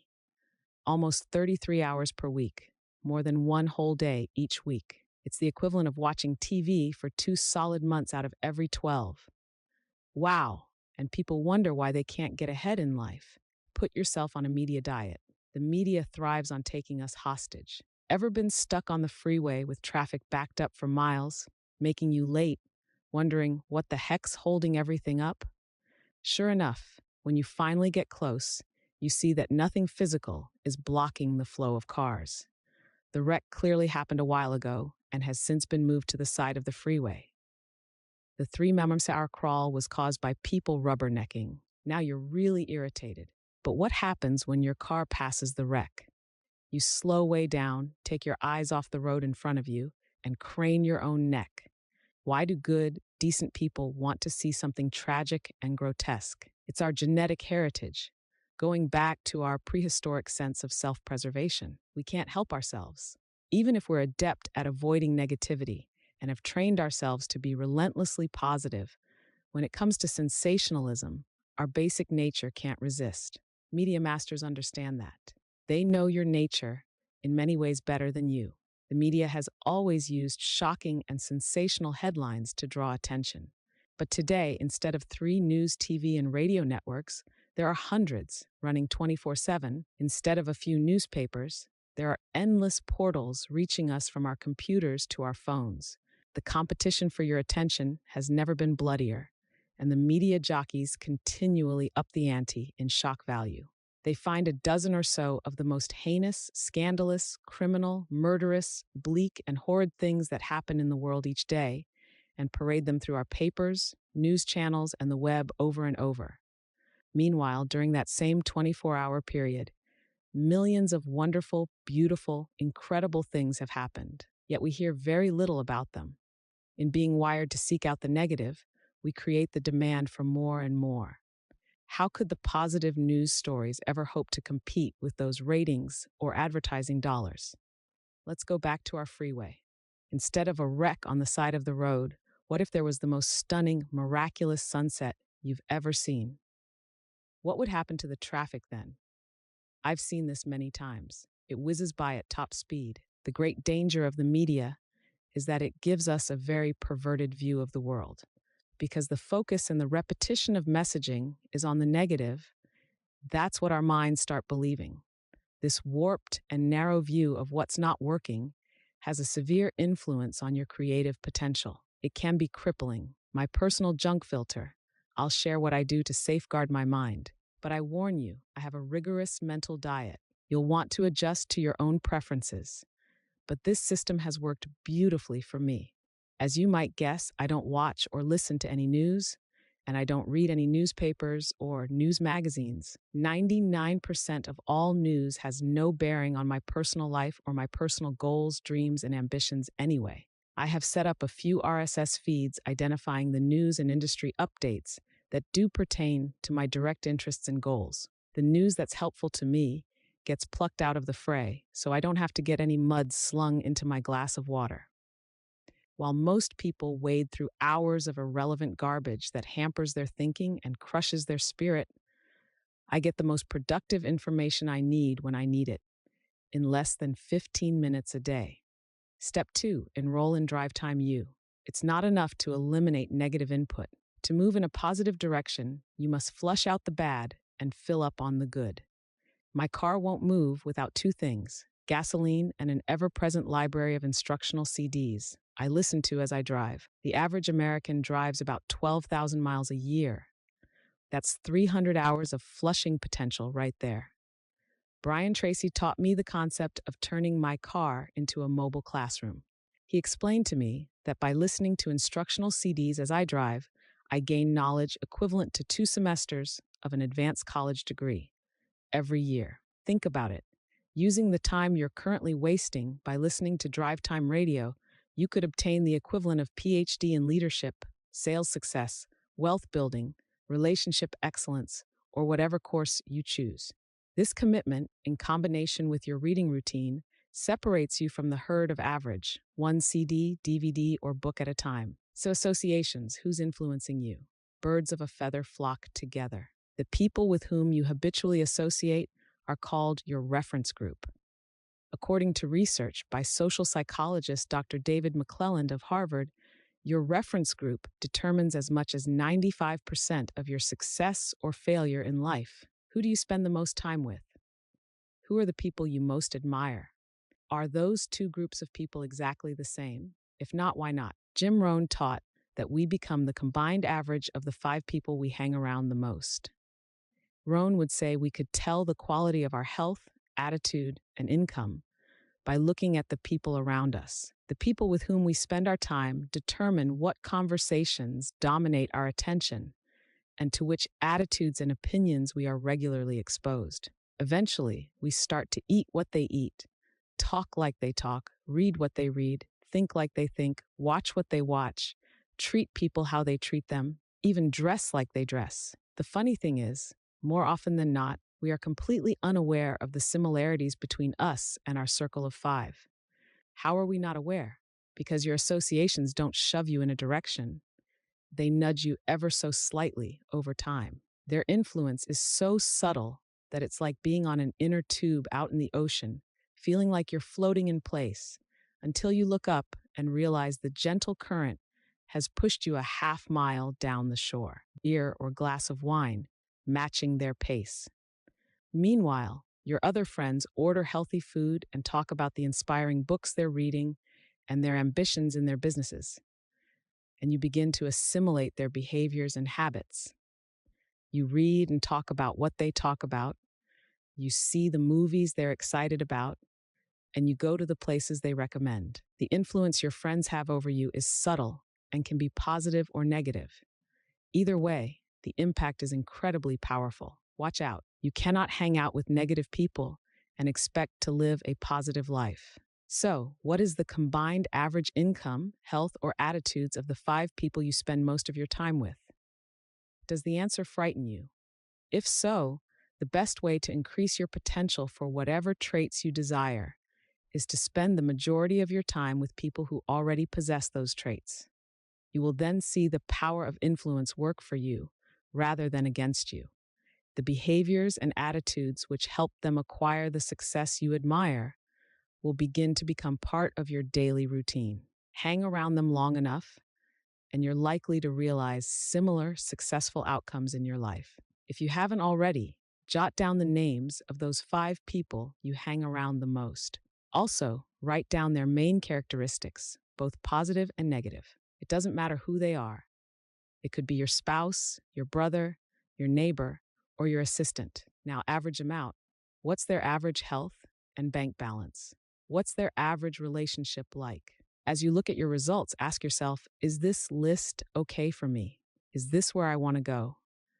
It's time to reappraise and reprioritize the people you spend time with. These relationships can nurture you, starve you, or keep you stuck. Now that you've started to carefully consider with whom you spend your time, let's go a little deeper. As Jim Rohn taught me, it's powerful to evaluate and shift your associations into three categories: dissociations, limited associations, and expanded associations. Dissociations. You guard against the influences your children are exposed to and the people they hang around. You are aware of the influence these people could have on your children and the choices they might make as a result. I believe this same principle should apply to you. You already know this. There are some people you might need to break away from completely. This might not be an easy step to take, but it's essential. You have to make the hard choice not to let certain negative influences affect you anymore. Determine the quality of life you want to have, and then surround yourself with the people who represent and support that vision. I'm constantly weeding out of my life people who refuse to grow and live positively. Growing and changing your associations is a lifelong process. Some people might say I'm too rigorous about it, but I'd like to be more so. I had a business relationship with someone I really liked, but when the economy got difficult, most of his conversation was focused on how horrible things were, how much his company was feeling the hit, and how hard it was out there. I said, "Man, you've got to stop working on your presentation about how bad life is.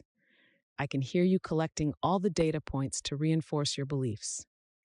He persisted in seeing everything as more dour and hopeless than it was, and I decided we had no business doing business together. When you make the tough decision to put up boundaries between you and people who drag you down, realize that they'll fight you, especially those closest to you. Your decision to live a more positive, goal-oriented life will be a mirror to their own poor choices. You will make them uncomfortable, and they will attempt to pull you back down to their level. Their resistance doesn't mean they don't love you or want the best for you. It's actually not about you at all. It's about their fear and their guilt about their own poor choices and lack of discipline. Just know that breaking away won't be easy. Limited associations. There are some people you can spend 3 hours with, but not 3 days. Others you can spend 3 minutes with, but not 3 hours. Always remember that the influence of associations is both powerful and subtle. The person you're walking with can determine whether you slow your pace or quicken it, literally and figuratively. Similarly, you can't help but be touched by the dominant attitudes, actions, and behaviors of the people with whom you spend time. Decide how much you can afford to be influenced based on how those people represent themselves. This is difficult, I know. I have had to do this on several occasions, even with close family members. I will not, however, allow someone else's actions or attitudes to have a dampening influence on me. I've got a neighbor who's a 3-minute friend. For 3 minutes, we have a great chit-chat, but we wouldn't mesh for 3 hours. I can hang out with an old high school friend for 3 hours, but he's not a 3-day guy. And then there are some people I can hang around for a few days, but wouldn't go on an extended vacation with. Take a look at your relationships and make sure you're not spending 3 hours with a 3-minute person. Expanded associations. We've just talked about weeding out negative influencers. While you're doing that, you'll also want to reach out, identify people who have positive qualities in the areas of life where you want to improve. People with the financial and business success you desire, the parenting skills you want, the relationships you yearn for, the lifestyle you love, and then spend more time with them. Join organizations and businesses and health clubs where these people gather and make friends. Ahead, you'll see how I even used to drive to a different town to spend quality time, with fortuitous results. I rave about Jim Rohn throughout this book because, aside from my father, Jim remains my foremost mentor and influencer. My relationship with Jim perfectly exemplifies an expanded association. While I got to share a few private meals and spend a little time with him during our interviews and backstage before events, most of my time with Jim was spent listening to him in my car or reading his words in my living room. I have spent more than 1,000 hours getting direct instruction from Jim, and 99% of that was through books and audio programs. What's exciting about that is, no matter where you are in your life, maybe busy at home with small children or caretaking aging parents, working long hours with people with whom you have little in common, or living out in the country far from the nearest office building, you too can have almost any mentor you want if he or she has gathered their best thoughts, stories, and ideas into books, CDs, DVDs, and podcasts. You have an unlimited bounty from which to draw. Take advantage of it. If you want to have a better, deeper, more meaningful relationship, ask yourself, who has the type of relationship I want? How can I spend more time with that person? Who can I meet who can positively influence me? Let their glow rub off on you. Befriend the person you think is the biggest, baddest, most successful person in your field. What do they read? Where do they go for lunch? How can that association influence you? You can build these expanded associations by joining networking groups, Toastmasters, and similar organizations. Find the charity organizations, symphonies, country clubs where the people you want to emulate gather. Find a peak performance partner. Another way to increase your exposure to expanded associations is by teaming up with a peak performance partner, someone as equally committed to study and personal growth as you. This person should be someone you trust, someone bold enough to tell you what they really think about you, your attitudes, and performance. It could be that this person is a longtime friend, but he or she may be someone who doesn't know you well at all. The point is to get and give an unbiased, honest, outside perspective. My current accountability partner is my good friend, Landon Taylor. As I mentioned before, we have a 30-minute call every Friday to discuss our weekly wins, losses, fixes, ahas, and where we are on our growth plans. The anticipation of the call and knowing I have to be accountable to Landon keeps me extra committed throughout the week. I make a record of Landon's losses or any feedback he needs and make sure to ask him about it the next week. He does the same for me. That way, we hold each other accountable. He might say, "Okay, you screwed up here last week and admitted it and committed to change. What did you do about that this week?" Life is life. We're both busy executives, but it's amazing to me that we actually end up doing this every week without fail. It's not easy. Sometimes I'll be flying through my day and think, oh, crud, I have to do this. But often in the middle of the call, I'll think, I'm so glad we're having this conversation. Even in preparing for it and thinking of my big wins and losses for the week, I learn about myself. This week, I told Landon, I'm in the middle of so many things. I'm writing my book. I'm having a lot of realizations and so many ahas, but not one thing that's really compelling. He said, let this be the last week that you don't come to the table with an aha. Gulp, don't shortchange me, he said. Point taken. In reality, I was shortchanging myself by not identifying one thing memorable enough to share. I have a serious challenge for you if you're up for it. Want real feedback? Find people who care enough about you to be brutally honest with you.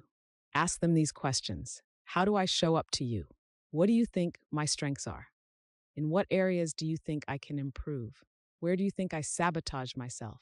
What's one thing I can stop doing that would benefit me the most? What's the one thing I should start doing? Invest in mentorship. Paul J. Meyer is another man who served as a mentor to me. Paul passed away in 2009 at age 81. Whenever I thought I was really doing things, really playing at a high level, I'd get around Paul. He was my reality check. What he did before lunch was mind-boggling to me. I got to spend a lot of time with him. Paul bought one of my companies, and then I did a turnaround for one of his companies. He was a very powerful spirit in my life. After spending a couple of hours with Paul, hearing about all his plans and ventures and activities, my head would spin. Just trying to make sense of all he had going on exhausted me. After time with Paul, I'd want to go take a nap. But my association with him raised my game. His walking pace was my running pace. It expanded my ideas about how big I could play and how ambitious I could be. You have to get around people like that. You're never too good for a mentor. During my interview with Harvey Mackay, he told me, I have had 20 coaches, if you can believe it. I have a speech coach, I have a writing coach, I have a humor coach, I've got a language coach, and on and on. I have always found it interesting that the most successful people, the truly top performers, are the ones willing to hire and pay for the best coaches and trainers there are. It pays to invest in your improved performance. Finding and engaging a mentor doesn't need to be a mysterious or intimidating process either. When I sat down with Ken Blanchard, he explained the simplicity of engaging a mentor. Success, January 2010. The first thing you want to remember with a mentor is that it doesn't need to take a lot of their time. The best advice I've ever gotten is in short clips, having lunch or breakfast with somebody, just telling them what I'm working on and asking their advice and all. You will be amazed how successful business people are willing to be mentors to people when it's not taking a lot of time. John Wooden reinforces the point that others desire to be mentors. Success, September 2008. Mentoring is your true legacy. It is the greatest inheritance you can give to others, and it should never end. It is why you get up every day, to teach and be taught. He went on to explain that mentorship is also a two-way street. An individual needs to be open to being mentored. It is our responsibility to be willing to allow our lives and our minds to be touched, molded, and strengthened by the people who surround us. Develop your own personal board of advisors. As part of my plan to be wiser, more strategic, and operate more effectively, as well as expand the time and interaction I have with high-minded leaders, I've been developing a board of advisors in my personal life. I've hand-selected 12 people because of their areas of expertise, creative thinking ability, and/or my great respect for who they are. Once a week, I reach out to a few of them and solicit ideas, run thoughts by them, and ask for feedback and input. Having started this process, I can tell you the benefits I've already received have been profound, far more than I anticipated. It's surprising the genius people are willing to share when you show sincere interest. Who should be on your personal board of advisors? Seek out positive people who have achieved the success you want to create in your own life. Remember the adage, never ask advice of someone with whom you wouldn't want to trade places.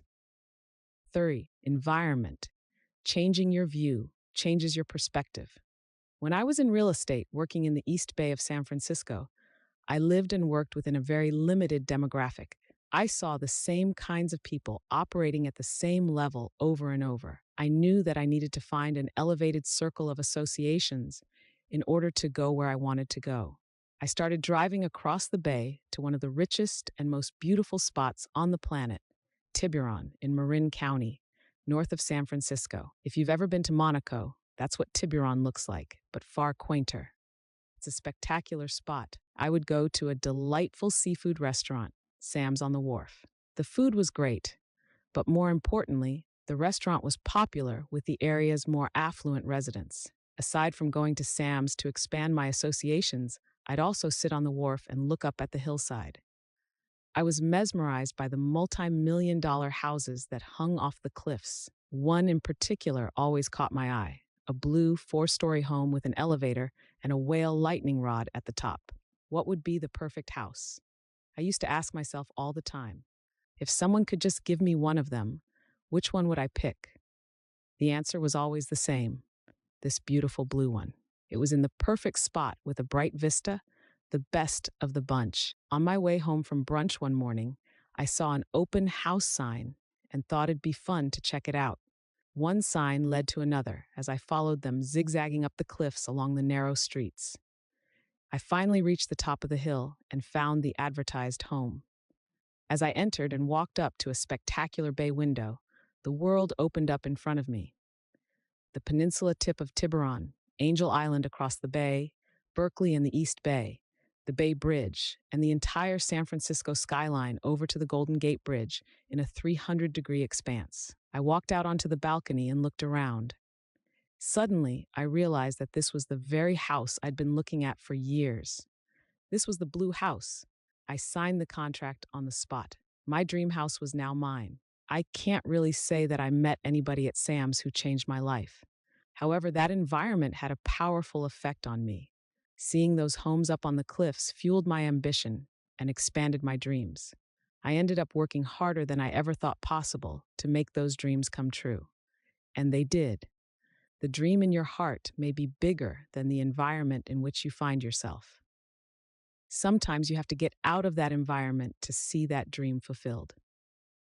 It's like planting an oak sapling in a pot. Once it becomes root-bound, its growth is limited. It needs a great space to become a mighty oak. So do you. When I talk about your environment, I'm not just referring to where you live. I'm referring to whatever surrounds you. Creating a positive environment to support your success means clearing out all the clutter in your life. Not just the physical clutter that makes it hard for you to work productively and efficiently, although that's important too, but also the psychic clutter of whatever around you isn't working, whatever's broken, whatever makes you cringe. Each and every incomplete thing in your life exerts a draining force on you, sucking the energy of accomplishment and success out of you as surely as a vampire stealing your blood. Every incomplete promise, commitment, and agreement saps your strength because it blocks your momentum and inhibits your ability to move forward. Incomplete tasks keep calling you back to the past to take care of them. So think about what you can complete today. Additionally, when you're creating an environment to support your goals, remember that you get in life what you tolerate. This is true in every area of your life, particularly within your relationships with family, friends, and colleagues. What you have decided to tolerate is also reflected in the situations and circumstances of your life right now. Put another way, you will get in life what you accept and expect you are worthy of. If you tolerate disrespect, you will be disrespected. If you tolerate people being late and making you wait, people will show up late for you. If you tolerate being underpaid and overworked, that will continue for you. If you tolerate your body being overweight, tired, and perpetually sick, it's amazing how life will organize around the standards you set for yourself. Some people think they're the victims of other people's behavior, but in actuality, we have control over how people treat us. Protect your emotional, mental, and physical space so you can live with peace, rather than in the chaos and stress the world will hurl upon you. If you want to foster a disciplined routine of rhythms and consistency so that Big Mo not only pays a visit to your house, but moves in, you have to be sure your environment is welcoming and supportive of your becoming, doing, and performing at world-class levels. While we're on the topic of world-class, in the next chapter, I want to help you take everything you've learned thus far and give you the secret to now accelerating your results. Getting greater results with only a little more effort may feel a little like cheating, like an unfair advantage. But who said life was fair? Chapter 6, Acceleration. When I lived in La Jolla, California for exercise and a test of will, I would regularly my bike 2 miles straight up Mount Soledad. There are very few things you can do voluntarily that cause more pain and suffering than riding a bike up a steep mountain without stopping. There is a point at which you hit the wall and come face to face with your true inner character. Suddenly, all the projections and ideas you had about yourself are stripped away, and you're left with the naked truth. Your mind starts inventing all sorts of convenient alibis on why it's okay to stop. It is then when you're faced with one of life's greatest questions. Do you push through the pain and continue on, or will you crack like a walnut and give up? Lance Armstrong was the success cover feature in June 2009. I remember watching Lance during his first Tour de France victory. The tour had ended the grueling mountain stages of the race. The other riders dismissed Lance because he had never been a renowned climber. During the third mountain ascent through freezing rains, mist, and then hail, Lance got separated from his team. He was left fighting the top climbers in the world, alone. On the final ascent, 18 miles straight up into Sestriere, after 5.5 hours climbing mountains, every rider was suffering. Each needed to search the depths of his stamina and self-definition. Could they endure? It became a test of who could best survive the hardships and find the strength to keep going, who would crack and who wouldn't. With 5 miles to go, Lance was 32 seconds behind the leaders, an eternity while climbing a mountain on a bike. During a curve, Lance stood up and surged ahead until he caught the two leaders, both established world-class climbers. Having expended almost everything he had in him, Lance then launched an attack and gained several lengths on the leaders. He later said in his book, "It's not about the bike, My Journey Back to Life," Putnam, 2000. When you open a gap and your competitors don't respond, it tells you something. They're hurting. And when they're hurting, that is when you take them. Completely exhausted, struggling to breathe, his legs and arms burning with fatigue, Lance kept pounding the pedals. Some tried, but no one could catch him. They just didn't have it in them. At the finish line, with fists pumping in the air, the unexpected contender won the stage race and ultimately the Tour de France. In this chapter, I want to talk to you about those moments of truth and how the compound effect can help you break through to new and greater levels of success, faster than you imagined possible. When you've prepared, practiced, studied, and consistently put in the required effort, sooner or later, you'll be presented with your own moment of truth. In that moment, you will define who you are and who you are becoming. It is in those moments where growth and improvement live. When we either step forward or shrink back, when we climb to the top of the podium and seize the medal, or we continue to applaud sullenly from the crowd for others' victories.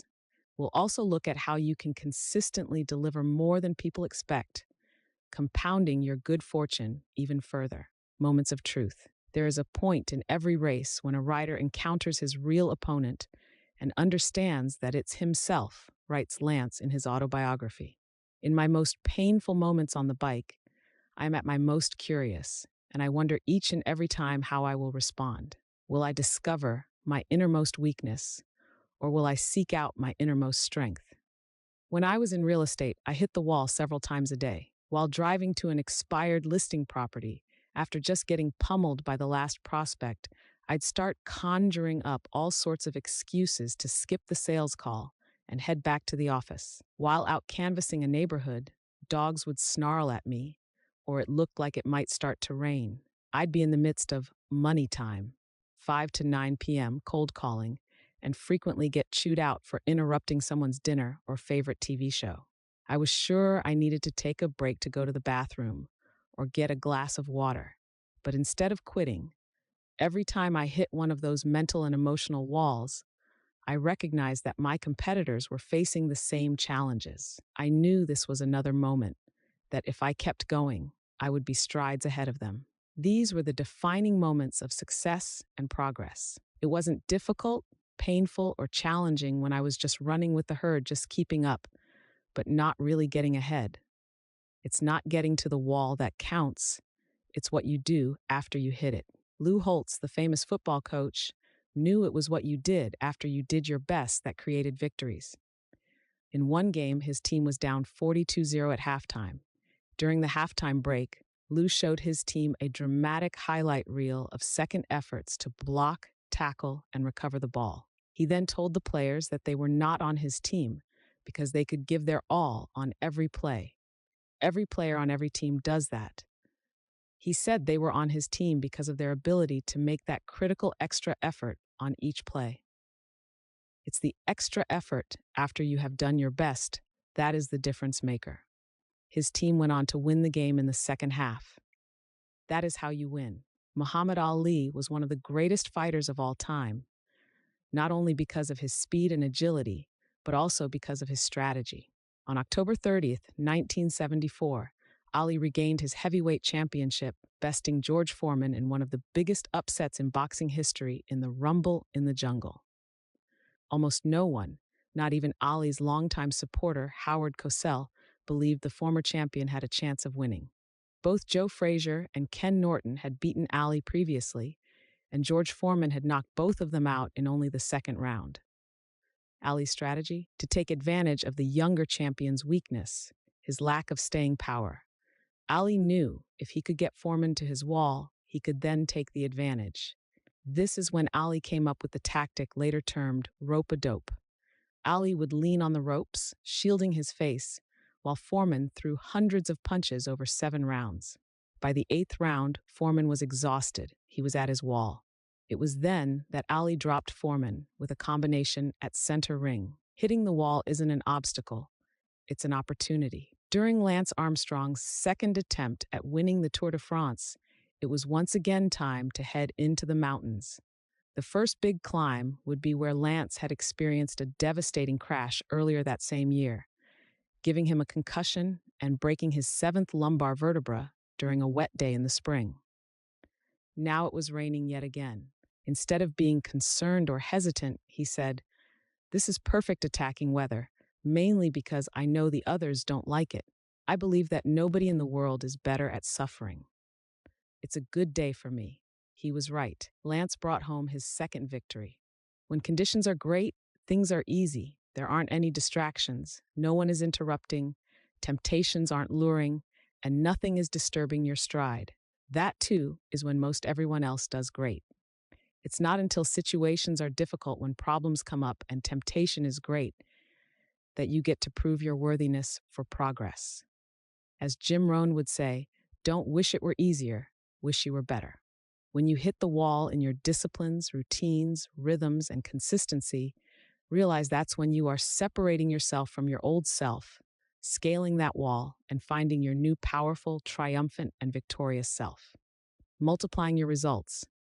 I have an exciting opportunity for you. We've talked about how the simple disciplines and behaviors will compound over time, delivering amazingly powerful results for you. What if you could speed up the process and multiply your results?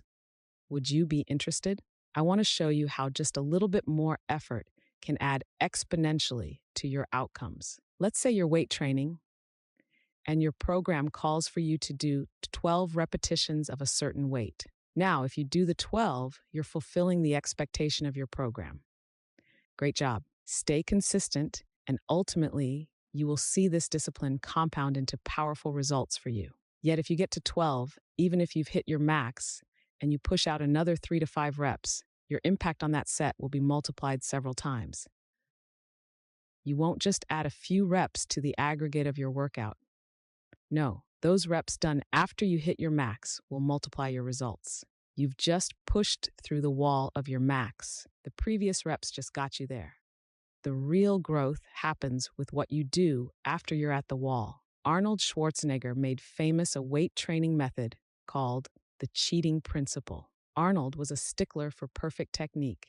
He contended that once you reached your maximum number of lifts in perfect form, adjusting your wrists or leaning back to recruit other muscles to assist the working muscles, cheating a little, would allow you to do 5 or 6 more reps, which would significantly improve the results of that set. You can also achieve this by having a workout partner who assists the last few reps you couldn't have done on your own. If you're a runner, you know the experience. You get to the goal you set for yourself that day, and you're feeling the burn. You're at your wall, but you go a little farther, a little longer. This little longer is really a massive expansion of your limits. You have multiplied the results of that single run. Take the magic penny we talked about in Chapter 1, the one that doubles in value each day, showing you the result of small compounded actions. If you just doubled that penny one extra time per week during those same 31 days, the compounded penny would result in $171 million instead of $10 million. Again, just extra effort in 4 days, and the result was many times greater. That is how the math of doing just a little bit more than expected works. Viewing yourself as your toughest competitor is one of the best ways to multiply your results. Go above and beyond when you hit the wall. Another way to multiply your results is pushing past what other people expect of you, doing more than enough. Beat the expectations. Oprah is famous for using this principle, blasting beyond anyone's expectations with her generosity and ability to live and work in a big way. Do you remember how she launched her 19th season in September 2004? When it comes to Oprah, we know to expect some fanfare, but she blew everyone away. That season opener was all the media or anyone else talked about for days afterward. Let's go back in time for a minute. The audience members were selected because their friends and family members had written in saying each of them desperately needed a new car. Oprah opened the show by calling 11 people to the stage. She gave every one of them a car, a 2005 Pontiac G6. Then the real surprise.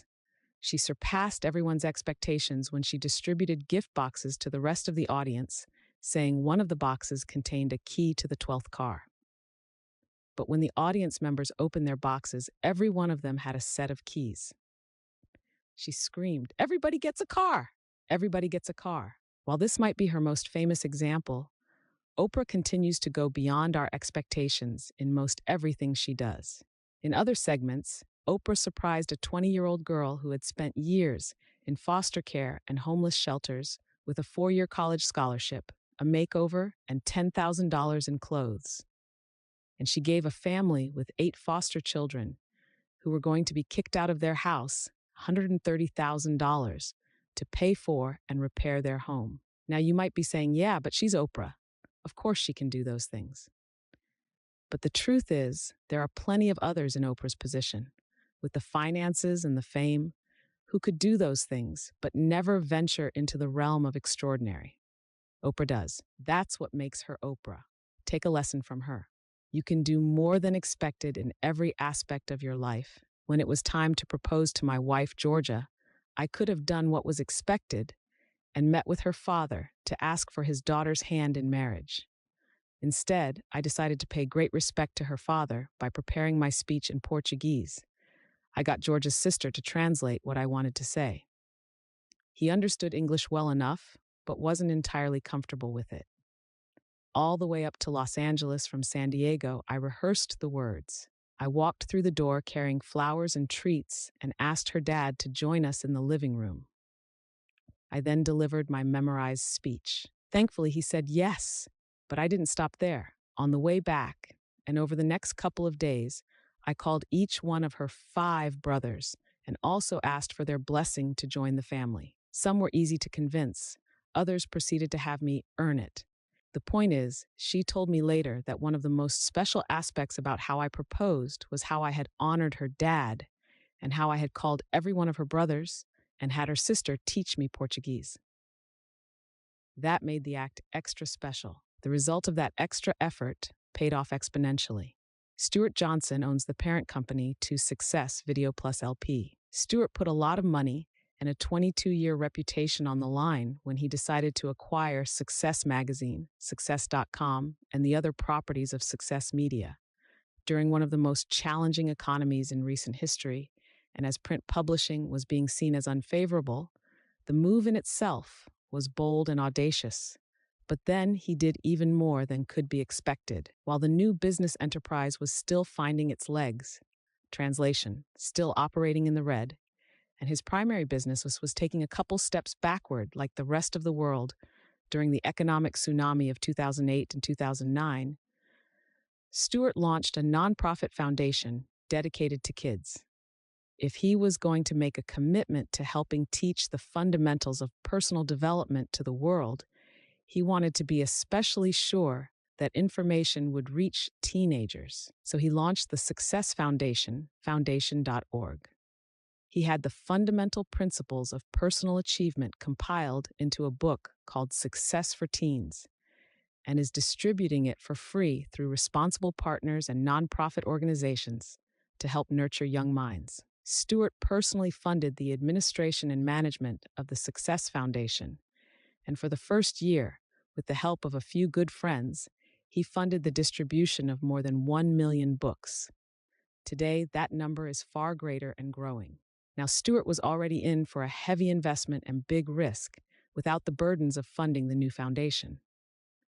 But the additional contribution and dedication to the foundation multiplied the statement of his commitment several-fold to potential partners, the press, his peers, and his own staff. He was doing far more than expected, and it spoke volumes. Where in life can you do more than expected when you hit the wall? Or where can you go for wow? It doesn't take a lot more effort, but the little extra multiplies your results many times over. Whether you're making calls, serving customers, recognizing your team, acknowledging your spouse, going for a run, bench pressing, planning a date night, sharing time with your kids, whatever. What's the little extra you can do that exceeds expectations and accelerates your results? Do the unexpected. I'm a contrarian by nature, I know. Tell me what everyone else does, what's the consensus, and what's popular, and I will typically do the opposite. If everyone is zigging, I'm going to zag. To me, what's popular is average. It's what's common. Common things deliver common results. The most popular restaurant is McDonald's. The most popular drink is Coca-Cola. The most popular beer is Budweiser. The most popular wine is Franzia. Yeah, the stuff that comes in a box. Consume those popular things, and you'll be part of the common average pack. But that's ordinary. There's nothing wrong with ordinary. I just prefer to shoot for extraordinary. For instance, everyone sends Christmas cards. But since everyone does, it doesn't really have much emotional impact, in my opinion. So I choose to send Thanksgiving cards instead. How many Thanksgiving cards do you get? Exactly, it makes a statement. And instead of bulk printed, computer generated best wishes cards, I handwrite personal sentiments expressing how grateful I am for my relationship with that person and what he or she means to me. Same effort, but a much greater impact. Richard Branson built his career on doing the unexpected. I love to watch him launch a new company. Each stunt is bolder, scarier, and more unexpected than the last. Whether it's flying a hot air balloon around the globe or driving a tank down Fifth Avenue in New York to introduce Virgin Cola to the United States, Richard always delivers the unexpected. He could get by with the expected press release, a press conference or two, and some swanky party and call it a day, but instead he goes for the astonishing.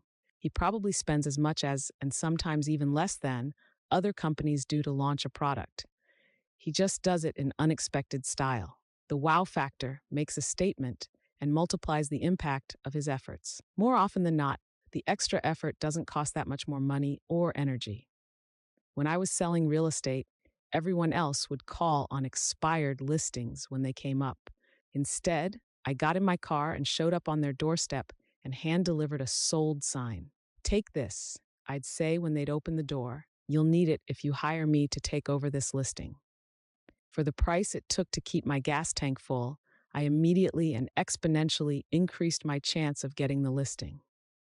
Recently, Alex, a friend of mine, was up for a big job. He lives in California, and the job was in Boston. He was one of a final 12 candidates.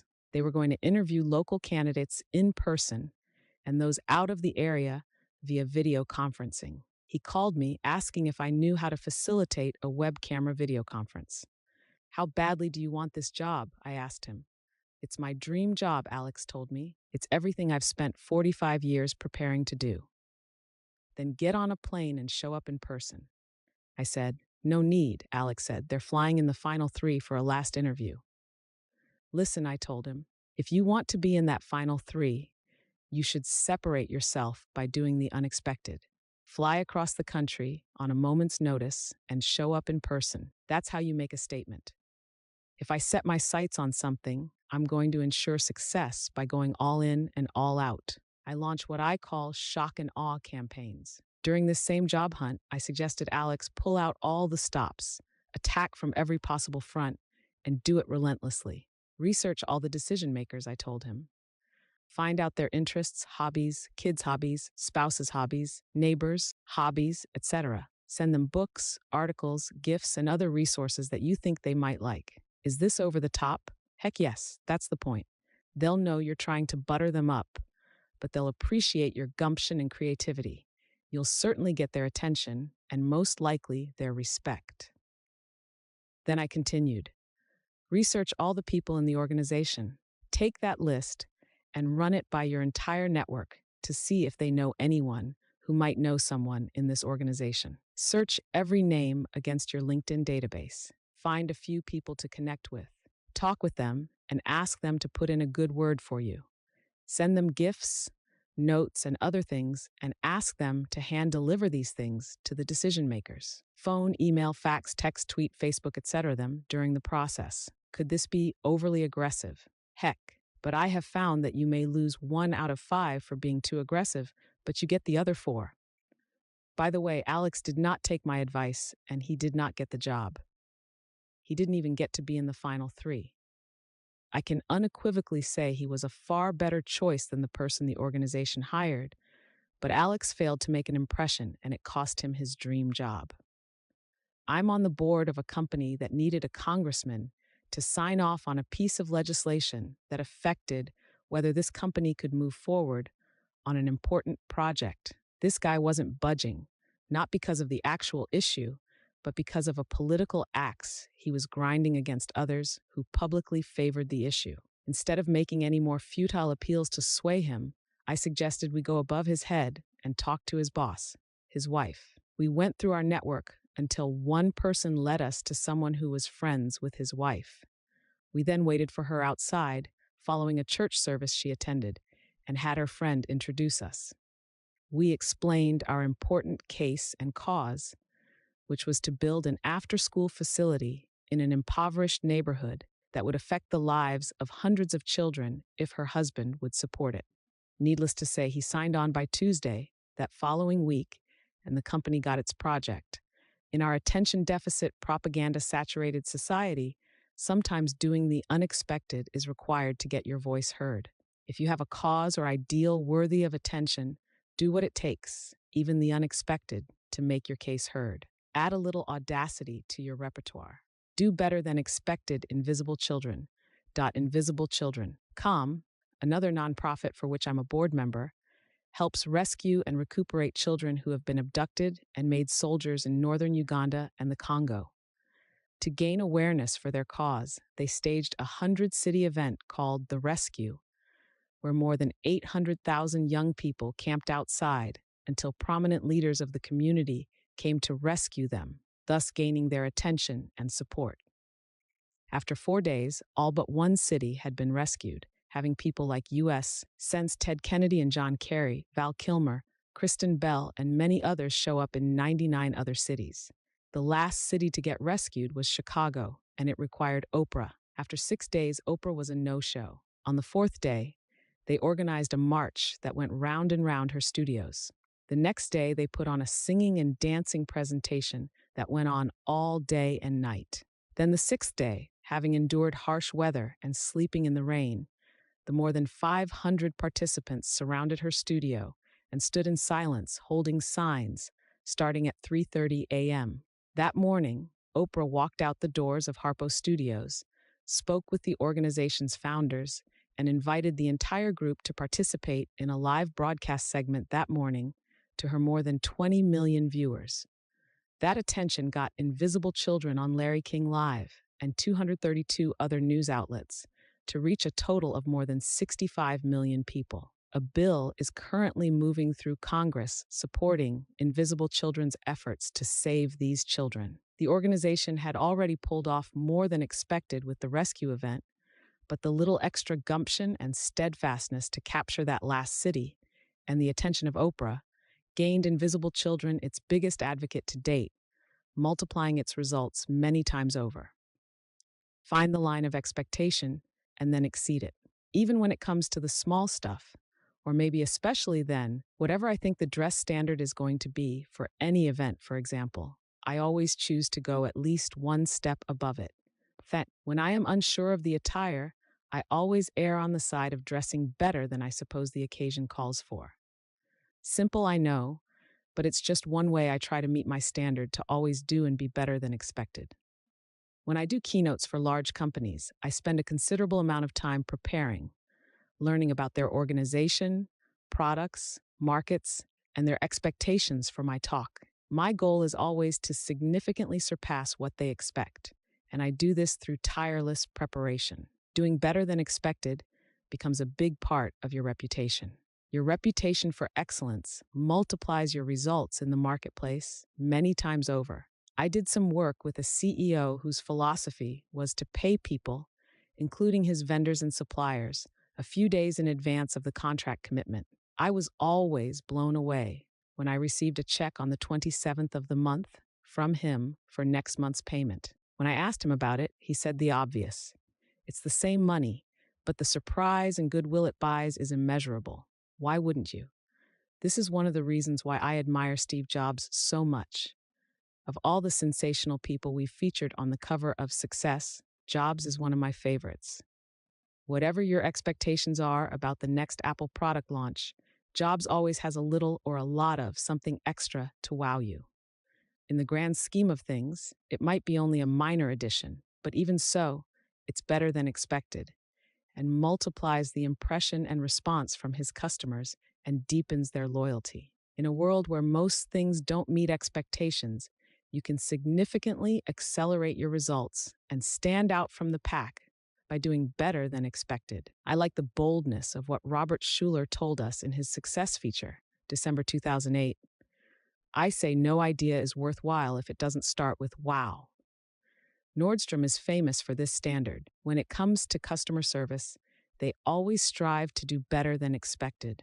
Nordstrom has been known to take back an item that a customer bought more than a year ago without a receipt and, in some cases, purchased at a different store. Why would they do that?